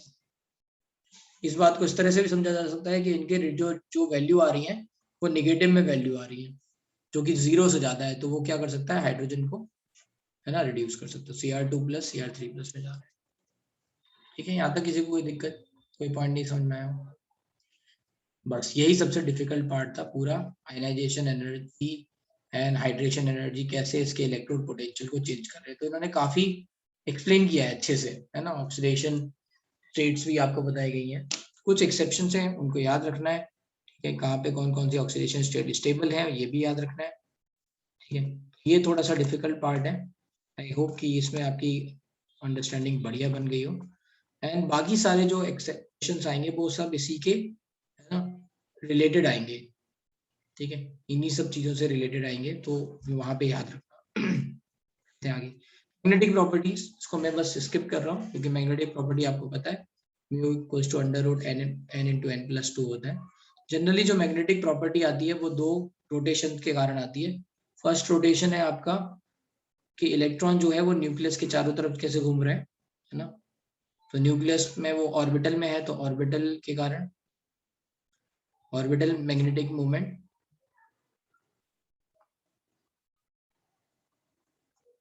और दूसरा है वो इलेक्ट्रॉन अपने लेट्स से एक्सिस पे भी घूम रहा है तो स्पिन मैग्नेटिक मूवमेंट, जिसमें ज्यादा डोमिनेटिंग फैक्टर ये स्पिन ही होता है। And this is generally gives this value, ये जो म्यू है स्पिन मैग्नेटिक मूवमेंट बताता है। तो जो ओवरऑल मैग्नेटिक मूवमेंट है इन दोनों का एडिशन होता है, और मेनली ये फैक्टर बहुत ज्यादा इंपॉर्टेंट नहीं होता है, तो इससे ही आ जाता है आंसर मैग्नेटिक मूवमेंट। इन्होंने बस यही बात बोली है कि जो पार्टिकल है, राइट, जो मैग्नेटिक मूवमेंट आपका ऑब्जर्व होता है ना, ऑब्जर्व्ड है, वो आपके कैलकुलेटेड से अप्रोक्सीमेटली मैच खाता है। जो भी डिफरेंस आ रहा है वो ऑर्बिटल के कारण आ रहा है ना, तो इसलिए फिर हम इसी के हिसाब से बता देते हैं। कैलकुलेटेड मतलब mu √n/n+2। The magnetic moment is determined by the number of unpaired electron is calculated using spin only formula, right, ये आ गया,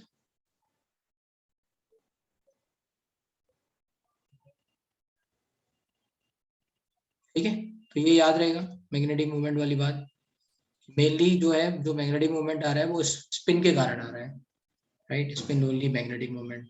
ऑर्बिटल के कारण भी आता है बट वो उतना डोमिनेटिंग नहीं होता, इसलिए उसे काउंटिंग मतलब उसको, है ना, यहाँ पे ऑब्जर्व में दिख सकता है उसका इम्पैक्ट, आप बोल सकते हो कि हाँ ठीक है इसके कारण कुछ आ रहा होगा, तो ऐसा है। चलते हैं आगे मैग्नेटिक मूवमेंट की बात। Formation of coloured compound, colour याद करने पड़ेंगे, राइट। तो जनरली देखो अगर हम कुल कॉमन कॉमन जो आपको याद रखने हैं, राइट, ये कलर्ड आयंस है इन वाटर, ठीक है। तो वाटर में जैसे कलर क्या क्या आएंगे वो यहाँ पे दे रखे हैं, राइट। तो इसमें कुछ जैसे बड़ा आसानी से याद किए जा सकते हैं जो आपने देखे होंगे कि भाई Zn2+ के पास कोई अनपेयर्ड इलेक्ट्रॉन नहीं है तो ये कलरलेस होगा, तो इसमें तो कोई बात ही नहीं है। स्कैंडियम, टाइटेनियम ये कलरलेस है, राइट। फिर आपको अगर ध्यान हो कि कॉपर डीप ब्लू कलर का कॉम्प्लेक्स बनाता है तो Cu2+ is going to be blue colour, ठीक है। Fe जो है 2+ में light pink, sorry light green बनाता है, लाइट ग्रीन, तो ये याद रख लो Fe2+ में। फिर आता है कोबाल्ट, कोबाल्ट का भी आपको याद रखना है, कोबाल्ट 3+ में ब्लू कलर बनाता है कोबाल्ट।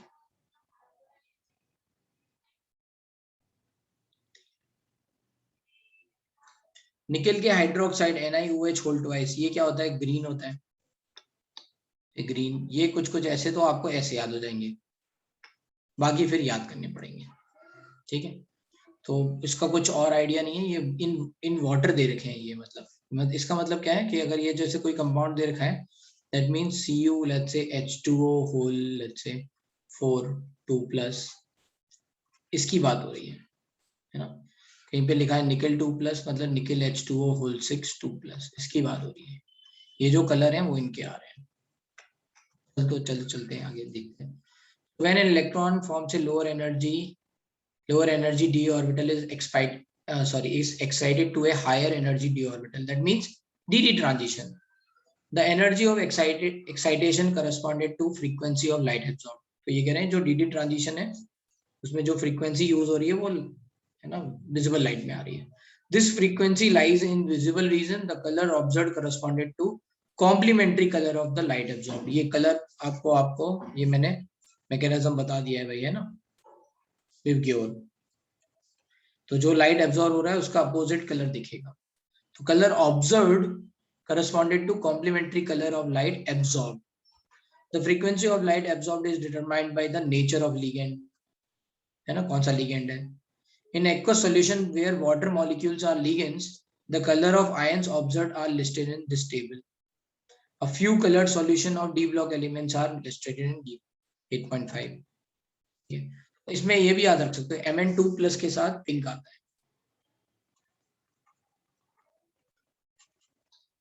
Mn2+ पिंक, ठीक है।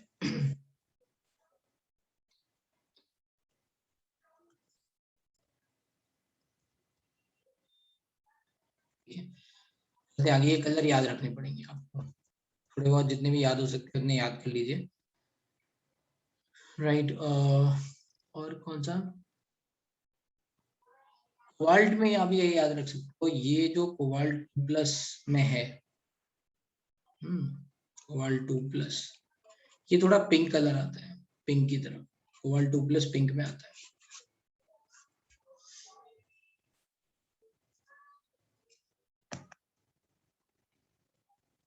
कॉम्प्लेक्स फॉर्मेशन ऑलरेडी डन, ठीक है। कॉम्प्लेक्स कंपाउंड में चलते हैं आगे। कैटालिटिक प्रॉपर्टी, तो ये देख लेते हैं। कैटालिटिक प्रॉपर्टी में आपको थोड़ा आइडिया दे देता हूँ कि कोई मेटल है तो उस पर कोई चीज एब्जॉर्ब हो रही है, तो उस पर दो तरह के इंटरेक्शन हो सकते हैं, एक फिजिकल और एक केमिकल, और दोनों पॉसिबल है। तो कई बार मेटल जो है वो केमिकली एब्जॉर्ब करता है और कई बार फिजिकली एब्जॉर्ब करता है, and that's how this is going to let's say interact in the chemical reaction, catalyst ऐसे ही पार्टिसिपेट करता है। तो और इसके लिए रिस्पॉन्सिबल कौन है, presence of unpaired electron of metal, जो अनपेयर्ड इलेक्ट्रॉन है वो सब इन इंटरेक्शन में काम आते हैं। तो transition metals and their compounds are known for their catalytic activity. The activity is ascribed to their ability to adopt multiple oxidation state and to form complexes. Vanadium plus 5 oxide B2O5 in contact process finally divide iron, you know, in Haber's process nickel in hydrogenation are some of the examples. Catalyst at a solid surface involves the formation of bonds. तो ये भी मैंने बताया, ये formation of bonds between reactant molecules and atoms of the surface of catalyst. First order transition element metals utilizes 3d and 4s electron for bonding, ठीक है। This has effect of increasing the concentration of reactant at the catalyst surface. तो जैसे जैसे bond बनेंगे वैसे वैसे catalyst के ऊपर ये रिएक्टेंट एब्जॉर्ब होते जाएंगे। Increasing the this has the effect of increasing the concentration of reactant at the catalyst surface, also weakening the bond of reactant molecule. जब इस पे एब्जॉर्ब होगा तो एनर्जी रिलीज होगी क्योंकि एक नया बॉन्ड बन रहा है। That energy is going to break, अगर इनमें कोई बॉन्ड बना हुआ है रिएक्टेंट मॉलिक्यूल में, जैसे H2H2 का है ना बॉन्ड बना हुआ है हाइड्रोजन हाइड्रोजन का, जब ये एब्जॉर्ब हो जाएगा तो ये बॉन्ड इसकी वीक होने लग जाएगा, तोड़ने लग जाएगी एनर्जी, है ना। Weakening of the bonds in the reactant molecule. The activation energy is lowering. Also, because of transition metal can change their oxidation state, they become more effective as catalyst. The iron 3 catalyze the reaction between iodide and persulfate ion. तो यहाँ पे 3+ इस तरह से participate कर रहा है। क्या कर रहा है 3+? How this is going to? ले 3+ I-, अभी हमने ये रिएक्शन देखी थी कि आयरन का आयोडाइड स्टेबल नहीं होता है, right. We have said that कि अगर आयरन कहीं +3 में और I- उसको दिख गया तो क्या करेगा, उसको रिड्यूस कर देगा, Fe2+, I2 बन गया, ठीक है।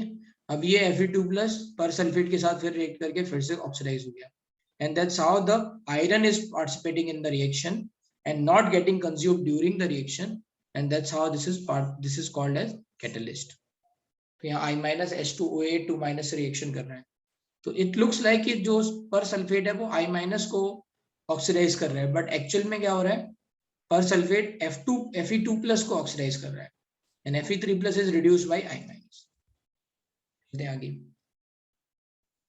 Formation of interstitial compound. Interstitial का मतलब क्या होता है, स्पेसेस बच जाते हैं, राइट, इंटरस्टिशियल। तो जो वॉइड्स के अलावा भी कुछ कुछ जो स्पेसेस रह जाते हैं उनको इंटरस्टिशियल कहते हैं।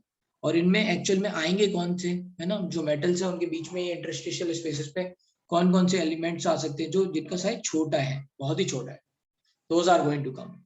ठीक है, ये जो इंटरस्टिशियल कंपाउंड है इनका कोई फिक्स स्टॉक्योमेट्री नहीं होती कि मतलब हम बोले कि यही कंपाउंड होंगे। तो interstitial compounds are those which are formed. अच्छा, इनके बीच में इंटरेक्शन कौन से होते हैं, केमिकल होते हैं या फिर फिजिकल होते हैं? तो जनरली हम बोलते हैं फिजिकल अट्रैक्शंस होते हैं, वाटर वॉल अट्रैक्शन, है ना। जैसे मान लो यहाँ पे आयरन था और यहाँ हाइड्रोजन जाके ट्रैप हो गया, राइट, ऐसा। So in those which are formed when small atoms like hydrogen, carbon and nitrogen are trapped inside the crystal lattice of metal, they are usually non-stoichiometric। तो क्या प्रॉपर्टी है याद रखनी है, non-stoichiometric मतलब कोई फिक्स फॉर्मूला नहीं है, and are neither typically ionic or nor covalent, है ना। तो इनमें कोई जो बॉन्ड बन रहा है वो ना तो आयनिक नेचर का है ना कोई कोवेलेंट नेचर का है। For example TiC, Mn4n, Fe3H, ये सब बता दिए। The formulas quoted do not of course correspondent to any normal oxidation state of metal। तो यहाँ पे जो ऑक्सीडेशन स्टेट है वो आयरन की 0 ही रहने वाली है, ठीक है, कोई ऑक्सीडेशन स्टेट नहीं आने वाली है। Because of the nature of their composition those compounds are referred as interstitial compound. The principal physical and chemical characteristic of this compounds are as follows. तो जो इंटरस्टिशियल कंपाउंड है उसके कारण होता क्या है, ठीक है। पहले चीज, इनके कारण देखो, ये जैसे हाइड्रोजन वगैरह आने के कारण क्या होगा, पैकिंग इफिशिएंसी बढ़ जाएगी, मोर पैक्ड हो जाएंगे। मोर पैक्ड होने के कारण पैकिंग इफिशिएंसी बढ़ने के कारण मेल्टिंग पॉइंट बढ़ जाएगा, राइट। तो they are going to have high melting points, है ना। अब ज्यादा पैक्ड हो गया ना, ज्यादा पैक्ड होने के कारण पैकिंग इफिशिएंसी बढ़ने के कारण मेल्टिंग पॉइंट बढ़ जाएगा। कई कई जगह पे, जैसे अगर याद हो कि थोड़ी देर पहले हम जब मेटलर्जी पढ़ रहे थे तो मैंने बोला था कि कार्बन कहीं प्रेजेंट होगा तो उसके कारण हार्डनेस बढ़ जाती है। तो ये कार्बन भी कैसे फॉर्म हो रहा है, राइट, कार्बाइड की तरह, है ना, एज ए इंटरस्टिशियल कंपाउंड, छोटा साइज है। तो कब जब भी कार्बन आएगा तो उसके कारण हार्डनेस बढ़ जाएगी, तो they are very hard. Some borides approach diamond in hardness, है ना, तो हार्डनेस काफी ज्यादा बढ़ जाएगी। They retain metallic conductivity, since यहाँ पे कोई कोवेलेंट कंपाउंड तो है नहीं, तो ये भी मेटल है, ये भी मेटल है, इनके बीच में मेटेलिक कंडक्टिविटी बनी रहेगी, इलेक्ट्रॉन जंप करते रहेंगे। दे आर केमिकली इनर्ट, है ना, तो ये रिएक्ट नहीं कर रहे हैं। तो these are the property. Next है अलॉय फॉर्मेशन। आपको पता है ट्रांजिशन मेटल्स अलॉय बनाते हैं, लेकिन अलॉय वही बना पाएंगे यहाँ पे हम, जैसे मान लो हमने आयरन है, तो आयरन के साइज, सिमिलर साइज का ही अगर हमने मान लो कोई और यहाँ पे एलिमेंट डाल दिया, जैसे Mn, कॉपर, क्रोमियम, कुछ भी डाल दिया, तो यहाँ अलॉय बन जाएगा। लेकिन अगर हमने बड़ा साइज डाल दिया, मान लो आयरन की जगह हमने कोई मरकरी डाल दिया, Hg, है ना, विच इज बिगर, तो यहाँ पे नहीं बन पाएगा। And this is the reason कि जो अमलगम है ना, amalgam is also a alloy. Amalgam generally does not formed by, है ना, ट्रांजिशन मेटल्स, मतलब आयरन तो नहीं बनाता है, ठीक है। तो अमलगम जो है वो जनरली किसके कारण देखते हैं आपको, सोडियम, मैग्नीशियम, इन सब के कारण अमलगम देखेंगे। तो उनका रीजन यही है कि उनमें सोडियम, मैग्नीशियम का साइज कंपैरेटिवली बड़ा है ना, आयरन वगैरह से, इसलिए, ठीक है। And alloy is the blend of, तो अलॉय का मतलब समझ गए कि आपने आयरन को डिस्प्लेस किया तो सिमिलर साइज का ही आना चाहिए, थोड़ा बहुत बड़ा छोटा होना चाहिए, थोड़ा बहुत, बहुत ज्यादा आ जाएगा तो फिर पैकिंग इफिशिएंसी बन नहीं पाएगी और इसके कारण फिर बन नहीं पाएगा अलॉय। तो alloy is the blend of metals prepared by mixing of component। alloy may be homogeneous solid solution, है ना, homogeneous है, in which atoms of one metals are distributed randomly among the atoms of other।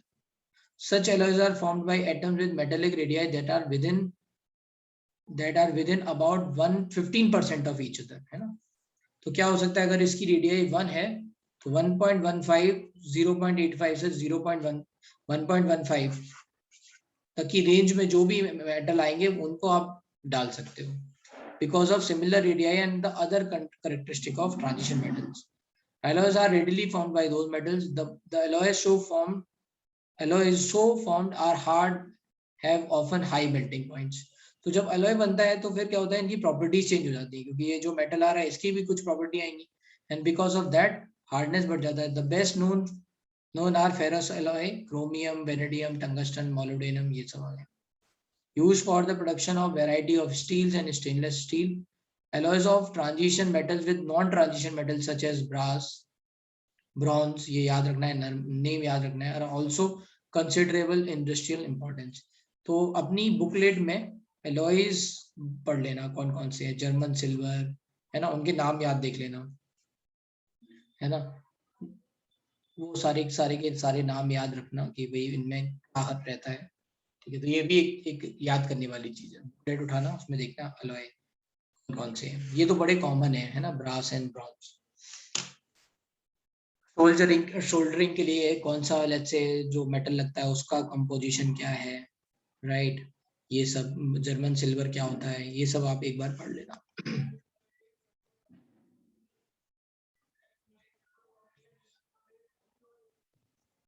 फिर ये oxides and oxo ions ये हम पढ़ चुके हैं. इसमें यही आएगा कि जो हायर ऑक्सीडेशन स्टेट्स होती हैं उनमें एसिडिक करेक्टर बढ़ जाता है. तो इसको मैं छोड़ दे रहा हूँ, राइट. यहाँ पे आ जाते हैं. यहाँ पे याद रखना है बस ये है ना, हायर ऑक्सीडेशन स्टेट में ये क्या हो जाएगा है ना, एसिडिक हो जाएगा. तो CrO बेसिक है, Cr2O3 एम्फोटेरिक है, राइट. एंड अगर हम CrO3 की बात कर जाएंगे तो वो एसिडिक हो जाएगा. ठीक है, तो इसको यहाँ तक आपको एक बार और पढ़ना है, इंपॉर्टेंस ऑफ. ठीक है, ये अच्छा एक बार चलो इसे कवर कर ही लेते हैं. These oxides are generally formed by the reaction of metals with oxygen at high temperature. All the metals except scandium form MO. MO का मतलब हो गया +2. Scandium generally forms in +3, इसलिए which are ionic.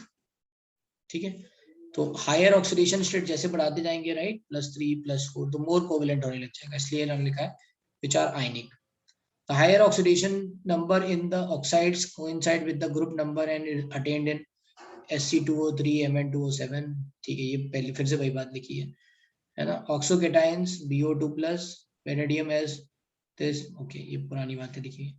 As the oxidation number increases, ionic character decreases. In case of Mn, Mn2O7 is covalent green oil. Even CrO3 B2O5 have low melting points. Melting point low क्यों हो रहे हैं, क्योंकि covalent character बढ़ रहा है तो melting point कम हो जाएंगे. In these oxides, the acidic character is predominant. ठीक है, यहाँ याद रखना है B2O5 behaves as amphoteric. इसमें एसिडिक करेक्टर भी है और बेसिक करेक्टर भी है. बाकी CrO3 and Mn2O7 are acidic in nature. Thus Mn2O7 gives HMnO4, CrO3 gives H2CrO4 or H2Cr2O7. B2O5 is however amphoteric, though mainly acidic, but ये amphoteric है. ठीक है, it gives BO4 3- as well as BO2 plus. In the vanadium there is a gradual change in basic to less basic, है ना. तो ये B2O3 +3 में है तो ये बेसिक है, B2O4 लेस बेसिक हो गया, एंड B2O5 तो फिर एम्फोटेरिक ही हो गया. ठीक है, B2O4 dissolve in acids to give BO2 plus salt. Similarly B2O5 reacts with. ठीक है, तो ये बना लेता है रेस्पेक्टिवली. यहाँ थोड़ी मिसप्रिंट है, ये BO2 प्लस है. ठीक है, BO2 plus. Well characterise CrO is basic and Cr2O3 is amphoteric. ठीक है, तो यहाँ तक हमारा हो गया है. और नेक्स्ट क्लास में आपको ये पढ़ाएंगे पोटेशियम डाइक्रोमेट, मैग्नेट है ना, इनकी रिएक्शंस मोस्ट हमने देख रखी हैं, और फिर F log एलिमेंट. तो ये एक क्लास और लगेगी, ये पूरा लगभग खत्म हो जाएगा. उसके बाद सरफेस केमिस्ट्री. ठीक है, तो ये सब यहाँ पे नेक्स्ट क्लास में देखेंगे. आज के लिए काफी है, इसको पढ़ के आओ, रिवाइज कर लेना बस. हाँ, मैं भेजता हूँ मैं.